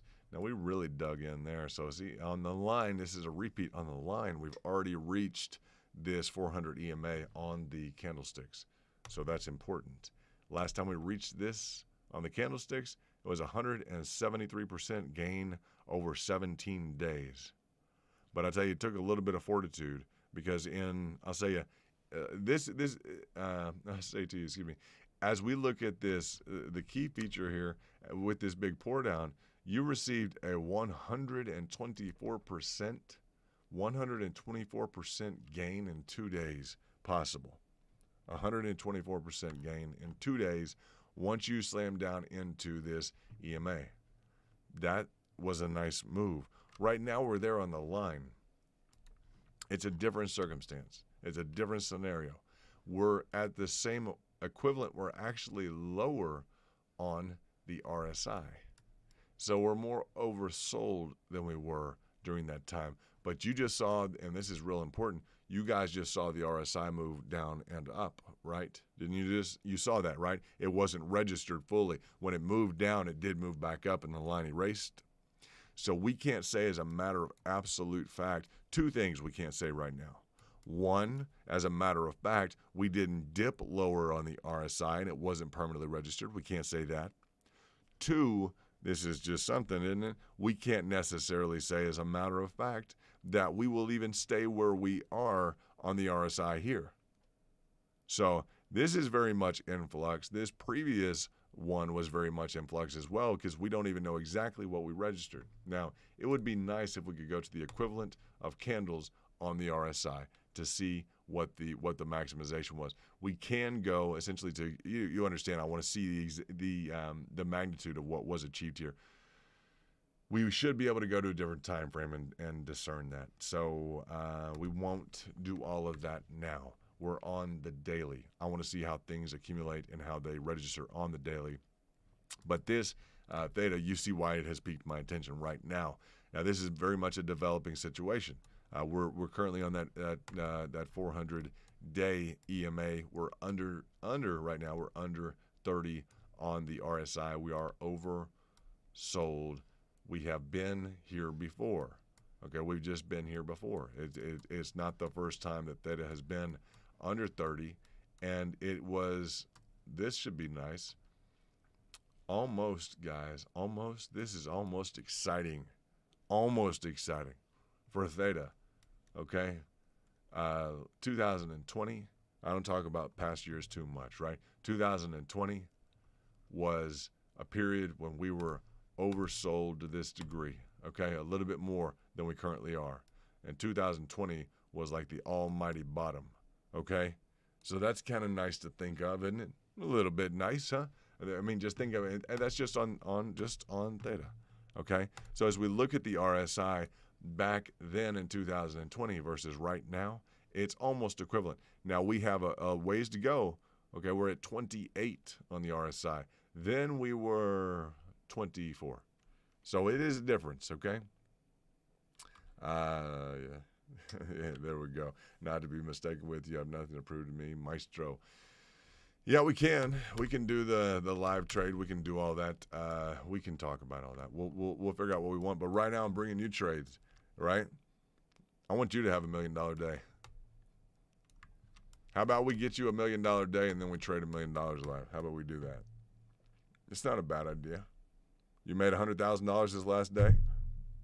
You made $97,500 last day with input from me, etc. All right. So how about off the record, on the record? How about we work on making you $1 million in a day, and then we trade $1 million live? And then, if we can make you $1 million in a day, that's all right. Things went sour. The market moved. For some reason, the entire market was shut down. Well, we have to go find a new market, no problem. But guess what? We made that $1 million in a day, right? It's not a bad idea. I'm not, as I negotiate with friends or anything else or bring up new ideas, I'm always flexible. So I'll let you know that. So you know that too. But that would be neat, huh? That would be interesting if we were to have a $1 million day. You just had what? What did Angel have? $97,500 on one day. So yeah, that's exciting. That's beautiful. I like that very much. I'd like to see you have $1 million day. Have $1 million day, then we trade $1 million live. That'd be fun. We could do that. And then it's just we just made that today. We just we have some fun with it. We do what we need to do with it, right? It's an idea, huh? All right. Well, all right. Kind of put. Well, now we got to make a. I tell you, we're gonna do it. We can do it. $1 million in one day. Yeah, we can do that. Definitely can do that. You guys can do that. May not be altogether intuitive. May require some refinement, but we can work on a goal. And pretty much anything you can put your mind to, you can achieve if you work hard enough. I definitely believe that. So yeah, I'd like to see that. That's an idea. That's the idea. Angel, we'll see what happens. You're probably like London. Huh? He's railing in, huh? All the time, brother. 24/7, 365. People say, well, don't you sleep? Don't you rest? All the time. I do. Huh? Every time I blink, I just take a micro nap. It's unbelievable, man. People want to know how you keep doing it. Every time I blink, that's all we need. But no, we do sleep well. We eat well. Look at Rep B. It's going interestingly well. I'm not real excited on all these rebounds from the lower levels. I'm not opposed to them. You guys know audio worked out real well. We hit a target on that yesterday, but I really like things that are already in a bull market. I'm preferable to things that are in a bull market. I don't feel the need all the time to go after returns incessantly. I just don't. I don't have this desire every single day. Now, if I'm bringing different ideas to you guys, that's one thing. But I don't feel the need to go after returns necessarily every single day, every single minute. I always back down if we have a big day collectively as a group. Sometimes I will back down because we did really well. And just pause for a moment and kind of rewind. What did we do right? Because everyone did real well in the last 24 hours, et cetera. So I want to take inventory and say, okay, everyone did something right. What was it that we brought to the group? It was a consistent pattern. It was the trend or the phase.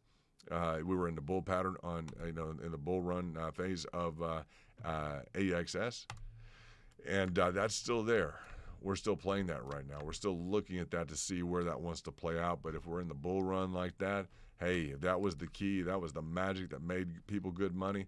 Let's focus on that. Let's find another one. Let's not give up on this. Let's stay a little bit focused before we, just go to the 4 wins and kind of see what, let's focus on that key dynamic instead of, and I just have a big preference, you guys know, and it's not a solidified preference. It's not the only way to go. We work on retracements all the time, but rather than step into something which could or could not achieve more or not, you get into this, and a lot of people made money with what was that, audio recently. Yeah, audio yesterday was a good play. It was a good move.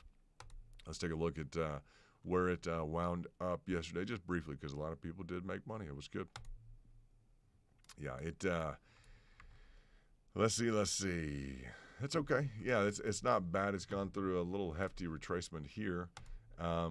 It's lost about 10%. That's okay. From the there we go. I want to look at this. Yeah, just a little bit shy of that 133, but we did reach that, didn't we? Yeah, we did. We reached that 133, and that's good. That was my target on in terms of where that ran into. That was my target on the daily. That's really nice to see. It was a perfect kiss along, just right along, and I'm sure it touched it along that 70 on the RSI. I'm real focused on the RSI today because as people looked at trading, if you focus on the daily RSI as being under 30 or over 70, you're going to be doing okay. All right, I'm just going to say that in general, in terms of at least looking, in terms of doing okay, you're going to be doing a good job of looking for signals. Those are key signals as you look at being under 30 on the RSI or over 70 on the RSI for the daily. Wow, that's a strong signal. Okay, and in fact, like I like the way the books say it, like the RSI eliminates the problem of erratic pricing behavior. RSI eliminates the problem of erratic pricing behavior. Okay, that means you can't tell where the price is going, like unpredictability. Very nice if we could have a tool like that, the relative strength index, guys. So that's nicely put. So yeah, audio is retraced a bit. That's kind of a heavy candle just to kind of stare at after that nice run up, right? That's a little bit aggressive. It seems a little bit aggressive after that move. If we look at the candles, people could have gotten in at a level and be down already 20% or 22%. That's rough, right? Let's see what we have. You do great calls. London, truly, even as a rookie, it's more than clear to follow. Thanks. I appreciate that. I'm glad that you're able to follow, Ricky. It's nice to see you tonight, Ricky. I'm glad that you're plugged in, brother. Nice to see you. Always learn something while listening to your streams. I'm glad, Angel. And we're going to get that 97,500 to, wouldn't it be great? $975,000, right? 975,000 would be nice for a day's work, right? Maybe we throw it together in 3-4 days. I don't know, but that would be really neat to see that, right? And not financial advice, but that would just be rocking and rolling. I would like to see that because, some people will trade big money, make big trades, etc. But let's try and set the mark for what's achievable in 24 hours. I think we can just set records in terms of that. That's very doable, and it's been done by corporations, etc. in this space. I think they've had incredible returns. They've had some liquidity to work with. So, I think we can definitely achieve whatever we want to. And if to the extent that we decide to do something else, hey, we can shift gears in 2 seconds. I'm ready to shift gears in 2 seconds like that Lamborghini Aventador. No problem. Paddle shifters. Let's roll. So let's look at where Bitcoin is right now. Oh, that's so exciting. Isn't that nice? I'd like to see that.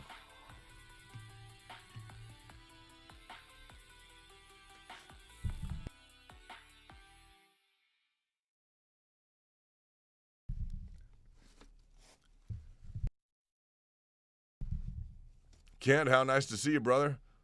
Kent is the original real deal Holyfield in the house. Kent is from Santa Barbara. We want to welcome Kent back. Kent, brother, you need to turn on the auto renew. He was like, I know that, man. Kent, it's great to see you, brother. I have missed you. And when I say brother, I mean brother. For some reason, Kent and I are just like brothers, too. We'll fuss at each other half the time. I don't know why. That's probably true, Kent, about real brothers. We're just like that sometimes. Look at that yellow badge. I love that, huh? That's really cool. And, Kent's probably laughing right now. It's like, no kidding, man, like all the time. Like, I don't know. Some of the people I like the best, I wind up fussing with them a little bit. But I don't know. Maybe I never had a brother, and anyone who is my brother, it's just kind of, it works out that way sometimes. But Kent's a good guy, absolutely. And think the absolute world of him. So it's nice to have you back. And we've been killing it, man. Kent, you have some major competition. Kent, Angel, $97,500 in the last 24 hours, okay, on trade signals, etc. that I gave to him. So he's $97,000, big bag of cash. Yeah, Kent has been one to go around and use the I don't know. He's gone off into the 4 winds. I don't know where he's been lately. For all I know, he's been running his own his own crypto mart or something. What have you been doing, Kent? I don't even want to. I'm not going to ask. I have no idea. I think you need to report to Angel. How about that? Or to Andrew.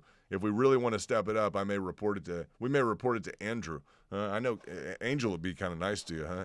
Andrew's going to dig in.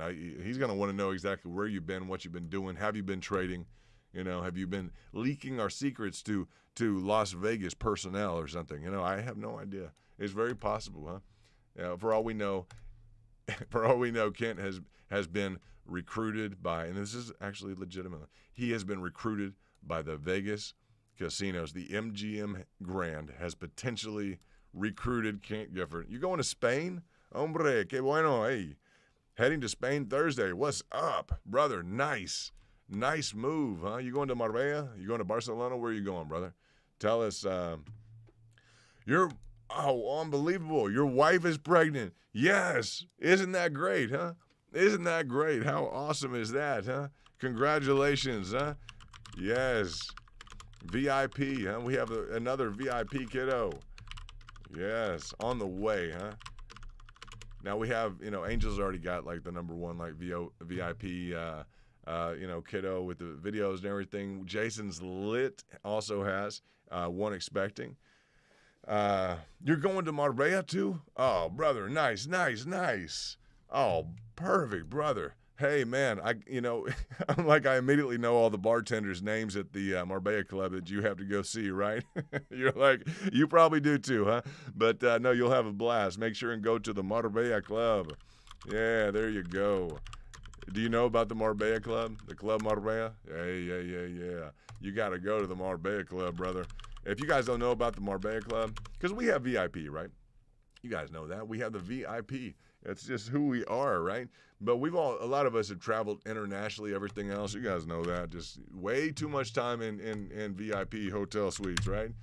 We decided to bring it and start conquering the crypto space with it. But, I want to show you guys this. Let's get into, what is this? Sign in. Just look at this real quickly. Quit this. What is this? Hotel Marbella. Seguimos frente. ¿Qué es esto? Marbella Club. Okay, you guys have to look at this. I know it's real bright on your screen, everything. It's not dealing with anything. Just look at this. It's a Nobu hotel, I guess so. Let's look at this. Is this the Hotel Marbella? Nobu Hotel. Marbella Nobu. Oh, they got the Nobu Hotel. That's okay. You can go with the Nobu if you want to.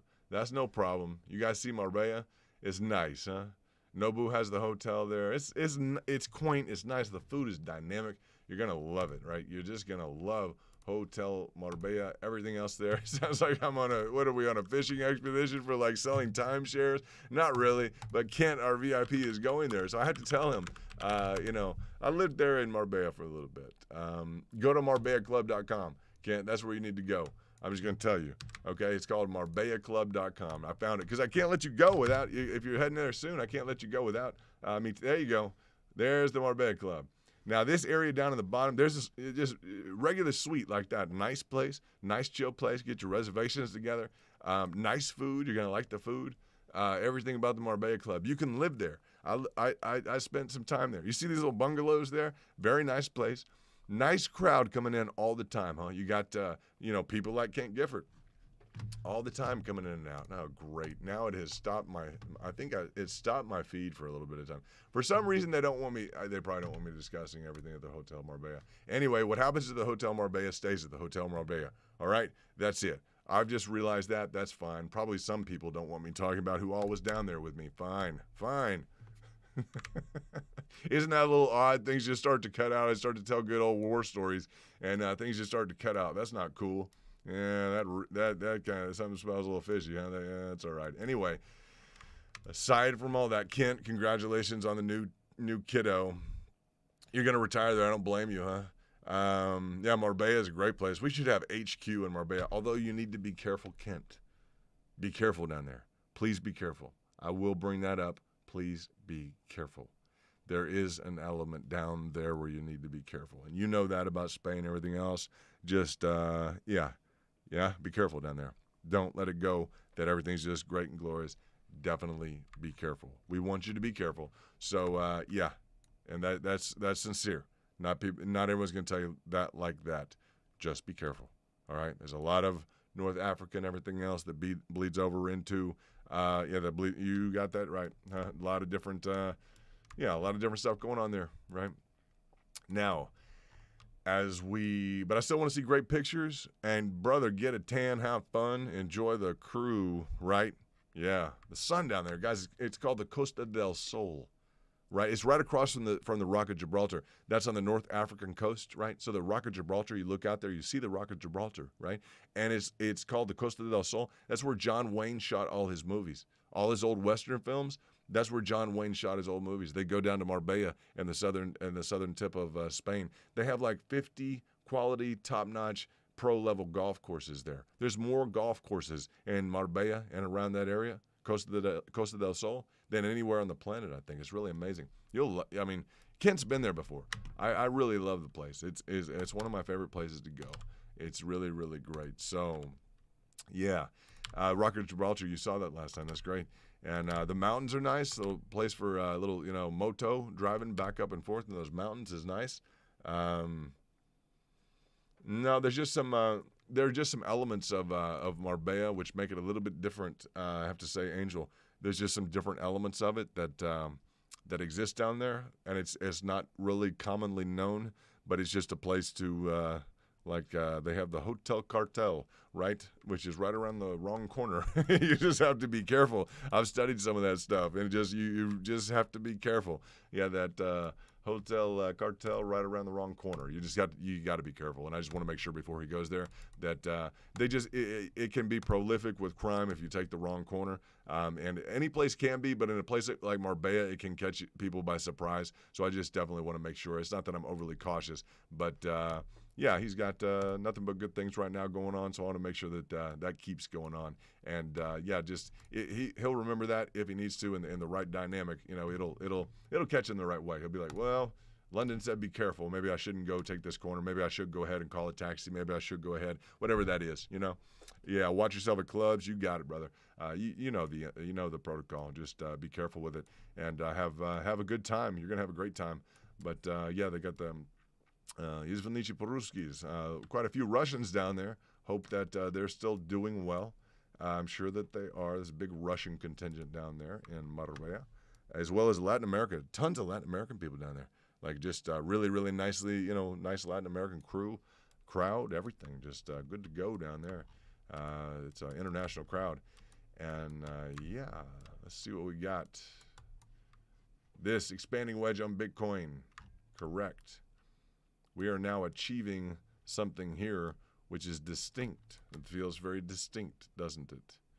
It seems to be expressing something. All right? In terms of Bitcoin, we have been in a secondary expanding wedge. Okay? The expanding wedge here broke out this mid-level hitch right here. A lot of different patterns we can make, guys. This is the most reliable pattern that you're going to run into in the books. This expanding wedge that we ran into, that we hooked up into, okay, we hooked up and confirmed up into that after what? After we hit back-to-back bearish patterns on top. Bam, bam. Because no one knew when to sell on top, right? No, guys. Back-to-back bearish patterns on top of Bitcoin. I mean, hello. How we doing? Back-to-back bearish patterns. Copy that. All right? Now we have back-to-back right here. Just have to say this.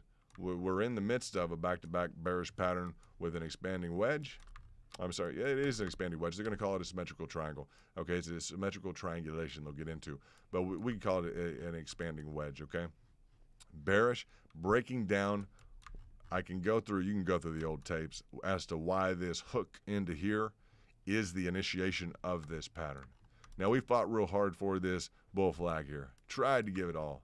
Tried to trade the heck out of it.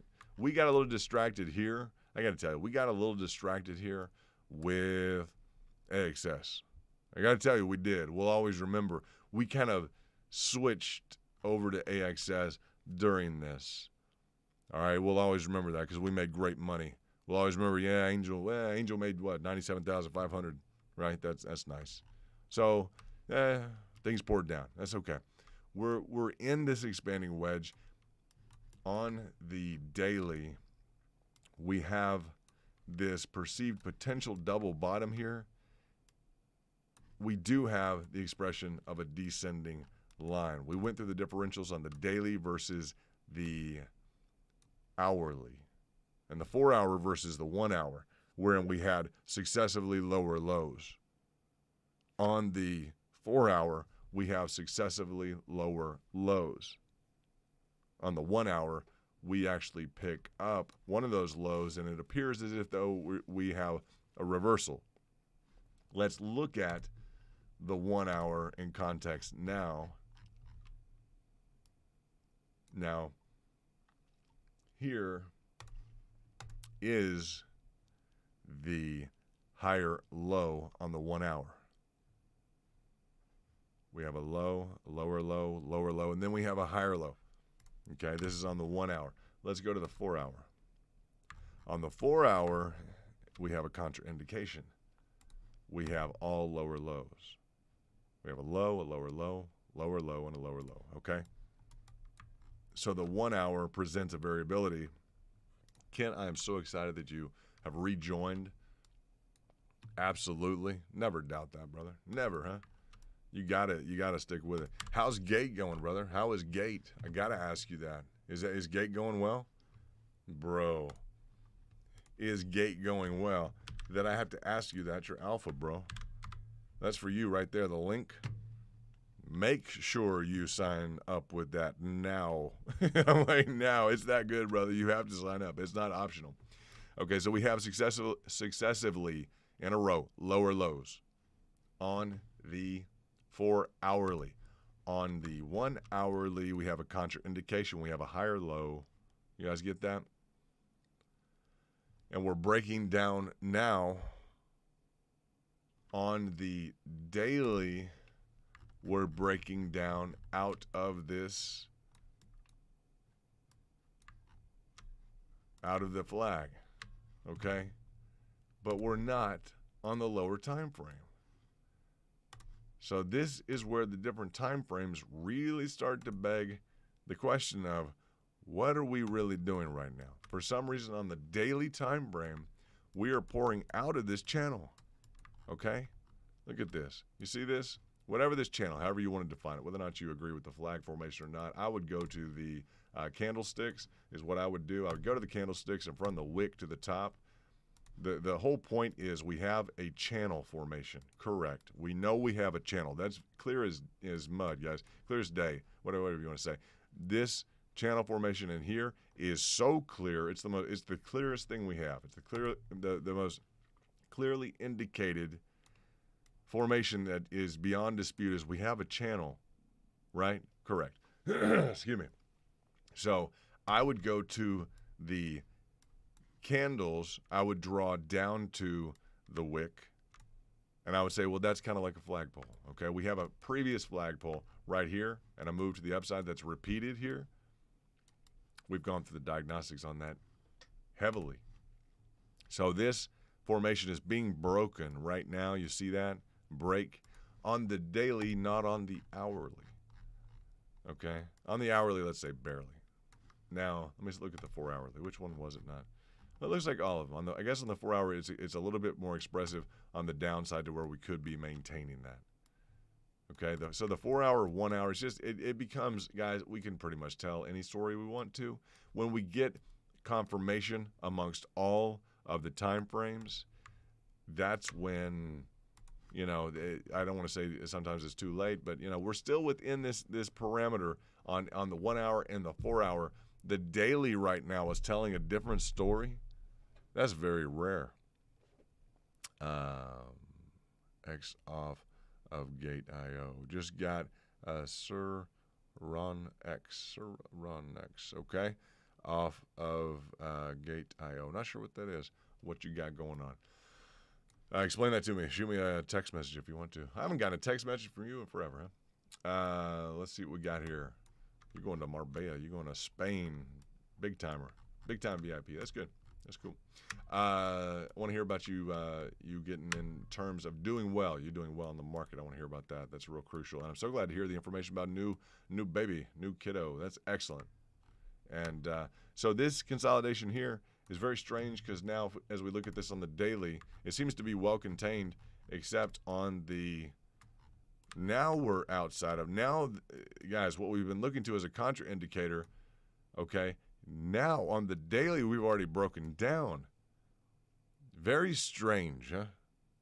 Very, very strange.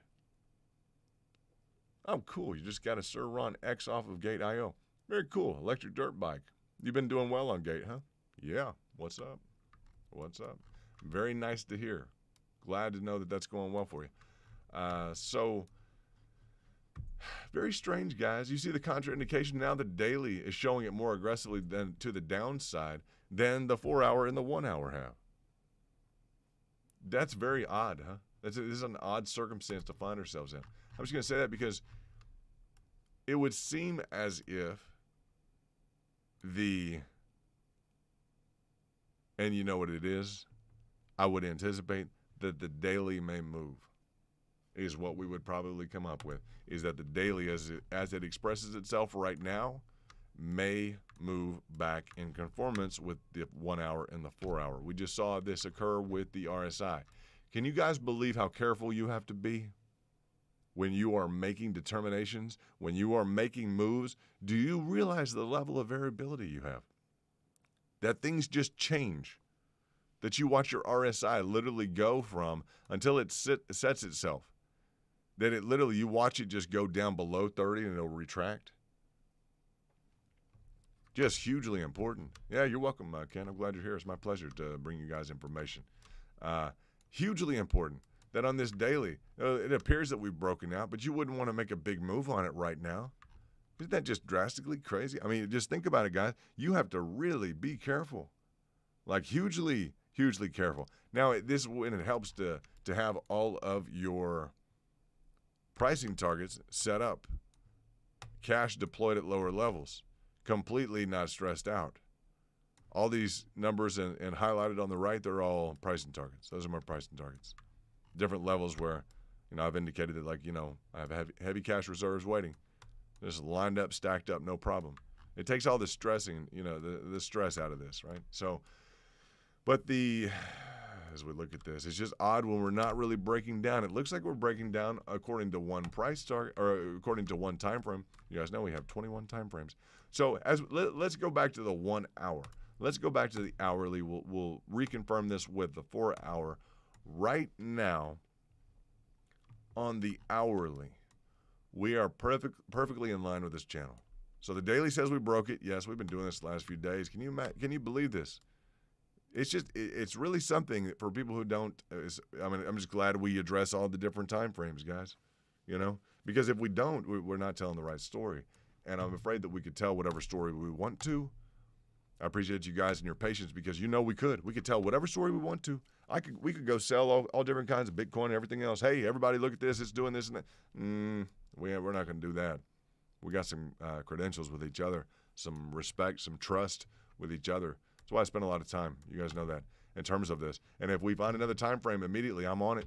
You know that. I'm like, nope, this is wrong. No, now it's going to be wrong again. Watch this. And, we try and be right. We try and be right all the time. Essentially, it's like the different time frames. Are they right or wrong? It's just a balancing measure. We're trying to measure those probabilities. If we can get a confirmation amongst all the time frames, it's like a miracle around here. You guys know that. Now, on the 1 hour, this is where we came up with this ascending triangle, right? Right. Now, I bring that up because and it turns into an ascending wedge, right? Because we tried to beat the ascending triangle.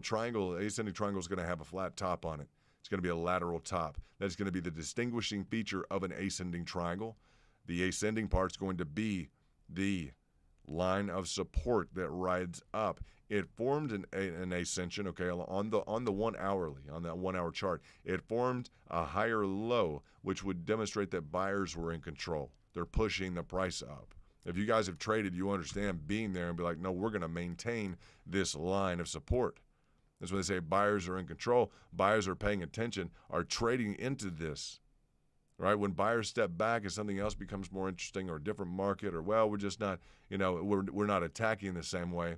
Yeah, that's when buyers aren't really, we're not really pushing into it like that. When you guys trade When you understand, like, we're either going to maintain this line of support or we're not, right? We're either we're gonna hit this or not. We have the option of hitting it or not every time. This line of support here, we have the option of hitting it or not. We just do. So, in terms of, like, literally, they talk about the psychology of the market, etc. Buyers, I have the option right now of playing this or not. This right here. Last time we hit this level, we went up. What did we do? We went up like this. That was not long ago, was it? No, that's what, that's 7%. How long ago was that? That was 5 days ago, right? Yeah, that was a big deal because we completed out the pattern on this. This kind of, like, I'm going to say it's a downward sloping channel. You guys know that. That's indicative of what? Of a bull flag, okay? We can't have formed any more of a downward sloping channel, guys. That's beyond dispute, right? Whether or not we've broken it now on the daily versus the hourly, 1 hourly or 4 hourly, that's a different subject altogether. Very strange to say that. But again, I believe the daily will retract. For some reason, this is showing more consolidation at the lower level. Maybe because we have, if I were to guesstimate this as to how it may be calculated, you see these two heavy moves right here, these heavy consolidation moves, that may be playing a part in it. This is consolidated. Essentially, I still wouldn't see that, though. I would think it would be consolidated at a higher level rather than this point. So that's a mystery. I may actually write TradingView on that and literally ask them that question. I'm going to do that. I'm going to go ahead and I'm going to document this on both sides of the stream for the time and everything else. And see now, has it gone back up? Let's see. No, it's still there. Okay. I'm going to take a picture of this, and I'm going to actually address this with TradingView for you guys and figure out exactly what we are dealing with, okay? Because I don't like that the message that it sends, because we've been using the daily as kind of the backstop, as kind of the cornerstone, the foundation of the other time frames, which are more variable. Now we have the variability on the kind of the more aggressively variable component on the daily as opposed to the 1 or 4 hour time frame. So I don't like that. That's a contraindication as to the technology and the overall functioning of it as we expect it to be. That's not okay with me. I'm going to address that with TradingView, if you guys don't mind, and maybe a few experts. Believe it or not, I had a good talk with former director of J.P. Morgan a few days ago, and a good friend of mine. And shout out to Big Mike. I'll call him Big Mike. And I will address that with him as well and see if he has an idea as to that. I think that's very important. I'll also run it by the former director of Forex Exchange, who handled all of American Express's. He ran I think North American contingent that handled all of American Express's, like pesos, all their peso to U.S. dollar exchanges. They traded that every day. Hundreds of millions of dollars every day. Big positions, big time traders, big time, good people, just real people. That's the other thing, just real cool guys. Go have a smoke, go have a cigar, etc. Just relax. So as we look at this, I'll figure out the reason for this variability. I've taken 2 screenshots. I'll figure that out for you guys and bring that to you so you'll have it, so we understand that issue. That's a big issue if we internalize that. That's a big issue. So okay, we'll get that done. So to play this level or not, RSI is low right now. True? Yeah. I would like to see the RSI is currently at, what is it on the hourly for Bitcoin? It's been low. It's kind of etching its way up. To the extent it would want to move down from this, it would be interesting, but it's dropped down. It has hit. The question you're going to run into now is, are we going to experience, it seems like we have a good track record of doing something like this on the RSI. You guys take a look at this. You see that kind of repeated? Yeah. You see this kind of repeated? Yeah. You see this here kind of, well, let me grab that. This kind of repeated would be expected, excuse me.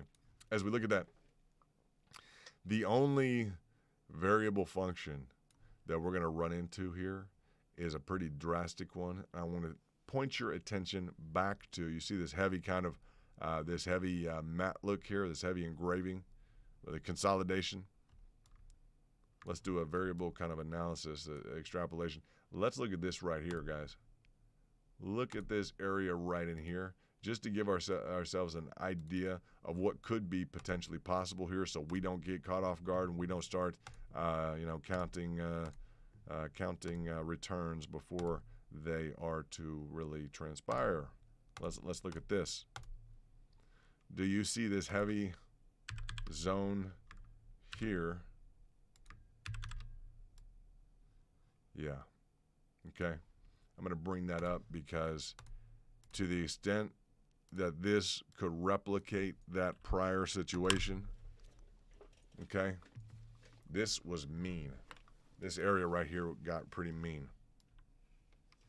Okay? Because you were in here, you were within the tolerance of being, real close to oversold, which would indicate a higher price. It jumped up just a touch.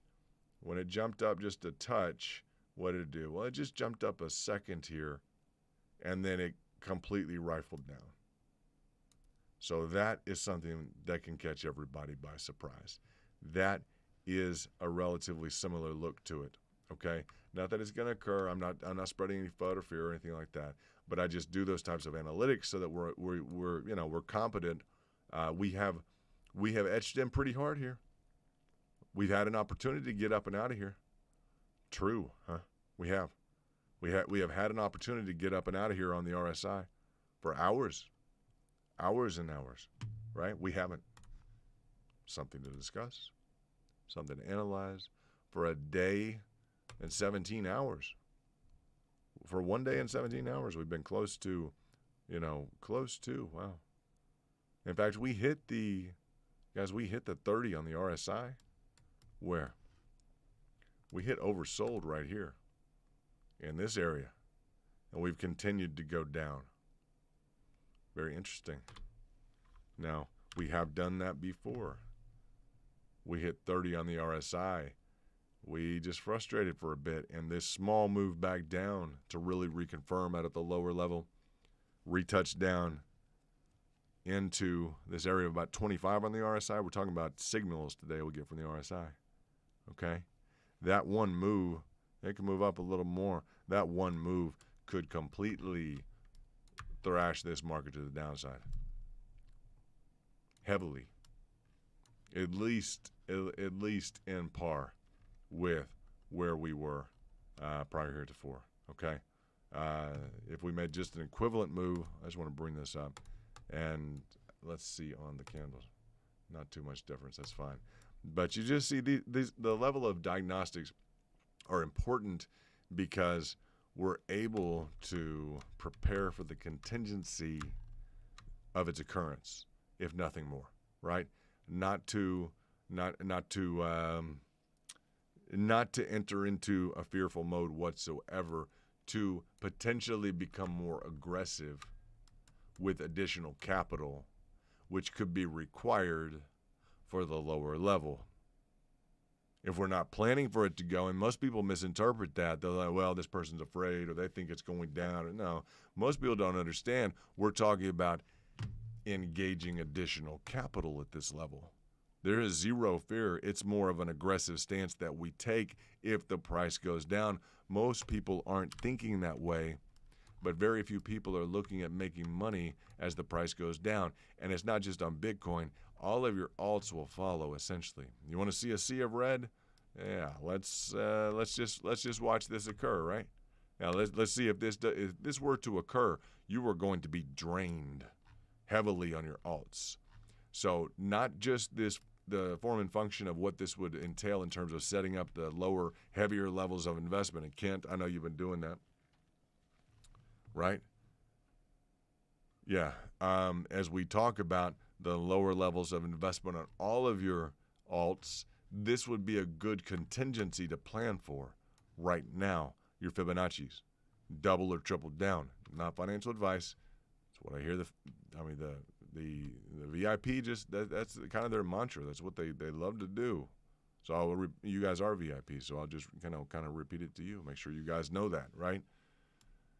If you haven't been paying attention, that's kind of that's the modus operandi, to make sure you're not overexposed at the higher level. See, if you have all your cash available and deployed here in this channel, what happens if it breaks down and you have all your cash in there? Well, VIPs, they take their cash and they say, we're going to deploy it at multiples here. Well, that may be an exposure level. We'll deploy multiple levels here, multiples out, essentially a compound, investment at the lower level, and then really a compound investment at the lower levels. That way they're never overexposed, right? Yeah. And it is good to hear it again and again. It's reconfirmation, because no one else talks about it. Just no one. No one else talks about not being overexposed in the market. We're the only group that and you guys are awesome at that. The fact that you get that and that you're capable of I don't know, that just, it's clear that you guys are winning in the market, right? So, sale, absolutely. So it's nice, huh? And just trades. We book trades. That's what's nice, huh? We book positive trades. So this expanding wedge, where we're at now, there's multiple things going on here. We are in a downward sloping channel that's supposed to be bullish. It's supposed to be, any downward sloping channel is supposed to be bullish, right? It just is. That's the definition. I mean, that's essentially the expectation, especially with any kind of run up. I mean, we don't have to define what that is. It's a bull flag. Very easy. Yeah. So if it goes down, I mean, if the price drops, what do? We buy. If it drops more, what do? Well, we buy more. That's just it. If it goes up, what do? Well, we sell. What if it goes up more? Well, we sell more. It's real easy, right? Buy low, sell high. At increasing intervals about of everything. So if it goes down, we buy it more. Yeah. If it goes down like a whole lot more, we buy a whole lot more. It's easy. If it goes up, we sell. If it goes up a whole lot more, we sell a whole lot more. So that's kind of the idea there. As we look at the different issues, and all you guys are welcome.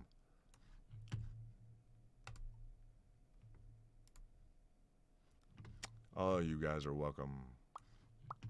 Let's see what we got. Anything else? Rick Lane, amen. What's up, Rick? Nice to see you. That one tip, I'm in London. That one tip, not going all in, has saved me big time. Yeah, you're welcome, Rick. It's just huge. I mean, everybody who got caught, and Kent knows. Kent, you remember in the original, different conversations, everything else. We've been talking that since day one, right? It's just hugely important. Nobody else has been discussing that since the top, et cetera. It's just, it's huge. It's crucial. And I watched a lot of people in a lot of different investments get just completely drained on normal retracements. Like, no, you can't.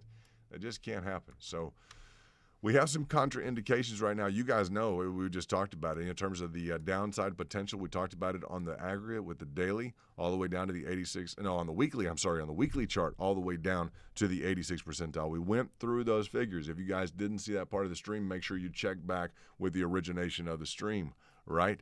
Yeah, because there's some key levels in there, the 86 percentile on the weekly. We can cover some of that real quickly. You guys can watch that. It's going to be the same amount of time for you guys just to go back and scroll through when you need to on the weekly chart. We're seeing some, kind of mildly red right now. I went through, earlier. I streamed real late, early in the morning, but I really streamed late because I got into just looking through. I wanted the clearest trade signals I could get. I wanted to really get into, what is the deepest RSI I can find on the daily, right? I want to find that. I just want to find that. So I went and found, the different setups, et cetera, on that. And that was really crucial. Now, we're seeing this pattern play out in the RSI of Bitcoin, which is interesting, huh? Because we're formulating these bear flags here in the RSI. Now, patterns play out in the RSI as you guys look at those, right? Yeah, the patterns will play out in the RSI. You're seeing like a multitude of kind of bear flags. This most recent one kind of held pretty well. It didn't really it didn't hit too much. It'd be nice to get the daily down into, and I'll just tell you, the daily RSI, this is just, there's some contraindications that makes this a dangerous little market to play in, guys.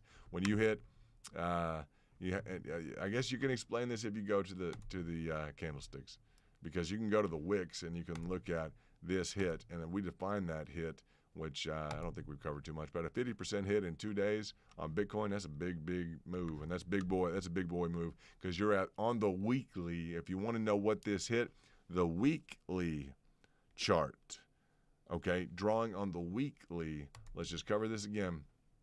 Let's go again to review on the weekly chart. Weekly chart for Bitcoin. Apply this to all your coins if you guys would like to, especially if you have anything with any institutional interest in it.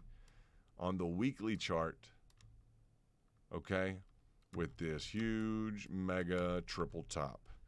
Boom, boom, boom, boom. Nobody's getting over that, right? On the weekly. Now, if we draw the Fibonacci's on the weekly, just up to that, right, just up to that, we're going to get to, let me see, up with 8.6. We're going to get to where what's demonstrated is a perfect hit right at the 50 percentile. The 50 percentile, this is just important. The 50 percentile on the weekly chart is where this hammers into. Okay? And we just haven't covered that too much.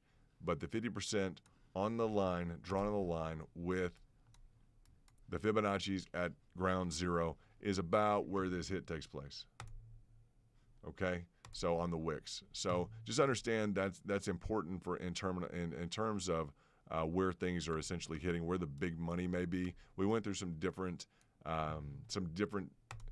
targets earlier on, based upon kind of that understanding that bigger money may be waiting in kind of like the weekly time frame, and the lower levels kind of distinguished by the weekly time frame, in addition to the moving averages, et cetera, the EMAs. So we went through a lot of that. It was well laid out earlier on in the stream. You guys go, please hammer into that as you see fit, as you see necessary. It was very well laid out earlier on. Not that it's not now, but yeah, I covered that for about an hour earlier, so I'm like, I really don't want to get back into this, and that's okay. But you guys know, and I'm happy to if we really need to, but just understand. Yeah, just understand. Look at that, huh? This is AMP, huh? Isn't that an interesting weekly? Very interesting. I mean, everybody's aware of this, right? Very, I'm not going to call it odd at all. But let's look at this. I just want to look at it real quickly. It's a very interesting chart to look at. What do we got on the weekly? We got higher highs. Almost, huh? Almost higher lows. Very close, huh? Very close. Higher high. We do have a higher low, huh? If we can establish this as a low. I'd be interested to see how this works out on the weekly. I've been looking at this potentially on the daily a little bit here and there. But you guys, there's some relative, a little bit of a relative, hello, ball game going on. If it would want to, if AMP would want to either drop below the 30, I'm just going to bring it up because you're not going to find a whole lot of charts like this right now. These are kind of rare. So anything that's looking like it's going up, potentially. Now, it could completely fail, right? But at least we're taking a look at it now. Yeah, at least we're taking a look at AMP in this context. I'd like it to get in and around its oversold status. It has respected this EMA 150 day. This is on the daily now. It's respected this EMA before, and it's just about there right now. And the last time it really respected that, it was just for your own erudition, just so you can kind of know what AMP did since it hit that last time. And we would expect a decreasing return upon an additional hit, which will be a contraindication of the expanding nature, potentially, of kind of like an expanding wedge formation. I mean, it's kind of wide open right now. There's no real constriction on it. So over 25 days, it went up about 280%. Okay, over about a month, it went up about 280%. That may be a long time for you guys to hold through a position. You may figure correctly that you can make more than that in a number of days without having to go through the hassle of whatever this may turn into or however it may play out, and tie your cash up. But we just go over AMP, just to look at AMP because we haven't looked at it. So I have a feeling that a lot of people are just kind of looking forward to something kind of breaking one way or the other, right? It's like we're kind of, not that we want it to break down, but we're just ready for some price action, some volatility, because I don't feel like we've really had the degree of volatility that we want. Everyone's kind of just like, we have been locked in kind of the same kind of trading lane for a while. This trading lane, we've done a good job here as the group. You guys know that. We've done a real good job because this has been a real kind of stagnated trading lane. We've just been stuck in this for 50, 60 days. Well, at least 50, huh? I think 56, 50, working on 57 days. That's a long time. We've done a good job. You guys have definitely, if we can harness through this and make some cash and do some good things, which we've been doing, yeah, you guys are going to do okay. Now look at all that red. I like to see that red. That's okay. There we go. We got a few on top. Rep V2 is still kind of doing well. I'm looking for a real good pattern trade. As I look through that, I don't see really good patterns right now. That's why I went to the trade signals on the RSI today. I may run through those with some MACD later on my own time to make sure that those are good. If you guys aren't checking the community tab with YouTube, you guys make sure you check that. I put AXS before AXS took off. That's what I put under the community tab for you guys. Okay, in the back door on the community tab for VIP. If you're not VIP yet, or if you are and you haven't renewed or anything like that, definitely if you haven't renewed and you're hanging out in the back, we will have to terminate you like Arnold Schwarzenegger. So, and speaking of that, Kent, I haven't seen you around in the back, but I hope you're back there. And not that you just renewed and we're going to terminate you like Schwarzenegger. But I would text you, or I would try and call you before I terminated you like Schwarzenegger. But let's see what we have here. Tell me when you're leaving again from Marbella. I'm not sure when that is.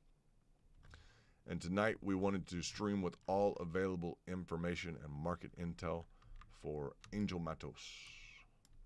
That's the truth, because Angel had a phenomenal day. I'm going to bring it up again.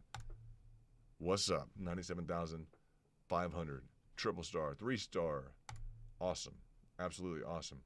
I'm looking forward to talking with Angel about what all can be done to increase that and add another 0 onto it. Okay, so we have covered Theta, we've covered T-Fuel, we've covered all different types of, let me see if there's anything else that we need to address real quickly. Let me go ahead and talk about, okay, what we're going to do is we're going to let you guys go. I'm going to go over in some of the back rooms and discuss maybe a few, what would we talk about? A few different things that you guys may have some questions on. And if you guys do, I produced a lot of information today for you guys. So some scholastic materials, some overall reviewing, some different stuff. If you guys haven't been in the back room today, I would definitely recommend you go through all the information today, like Kent or anyone else who's studying some of these books and everything. I've gone through some wave theory. I've gone through a lot of differentials. Some of the stuff in there is fun, but today we went serious. Understand, guys, please have some leniency with me and the group, because when we're fun like that, or we put up some different posts, it may be because I've just posted some really thick kind of reading material, right, from some books and some materials. Everyone's like, I don't want to read this stuff. So we have to kind of mix it up and be a little bit lighthearted with some things too, right? That kind of makes sense. So you guys understand that as we're having a good time back there, we have to mix that the kind of the rigor of academia with some fun, some kind of cool something. So congrats to Kent Gifford. Again, VIP from the beginning days, and the fact that he's got a baby on the way. So that's great news. Also, he's heading to Spain shortly. That's exciting. We thank so much. We just have to take our hats off. Absolutely. I'll take mine off. Angel, to you on the top right. You guys know that in terms of his support of the community, it's just making a lot possible. And it's really exciting. 7,750, that's increased now. It's going to be 8,250, which is really exciting. and I want to see where all that goes in the future. It's going to be great. And Angel's just he is the leader, the VIP leader. We want him to set records like no one's business. I want him to just absolutely blast through this whole channel and everything else and just make waves everywhere. It's going to be exciting. And, yeah, I look forward to speaking with you soon. You guys take care of yourself. Remember to eat well, sleep well. Take care of those relationships that you knew were worth investing in before you started investing. And we'll meet soon. You guys are prepared for the upside with probably some light degree of exposure, ready to trade a breakout of anything, right? And always with that reserve capital below. I know that because you're VIPs, and that's y'all's mantra. So not financial advice, but I just have enjoyed talking with you, and that doesn't mean anything is incorrect just because it's not financial advice. So we'll talk to you soon. This is London with the Crypto Kingdom. And, yeah, let's hit each other up in that back restricted zone VIP. It's been a pleasure.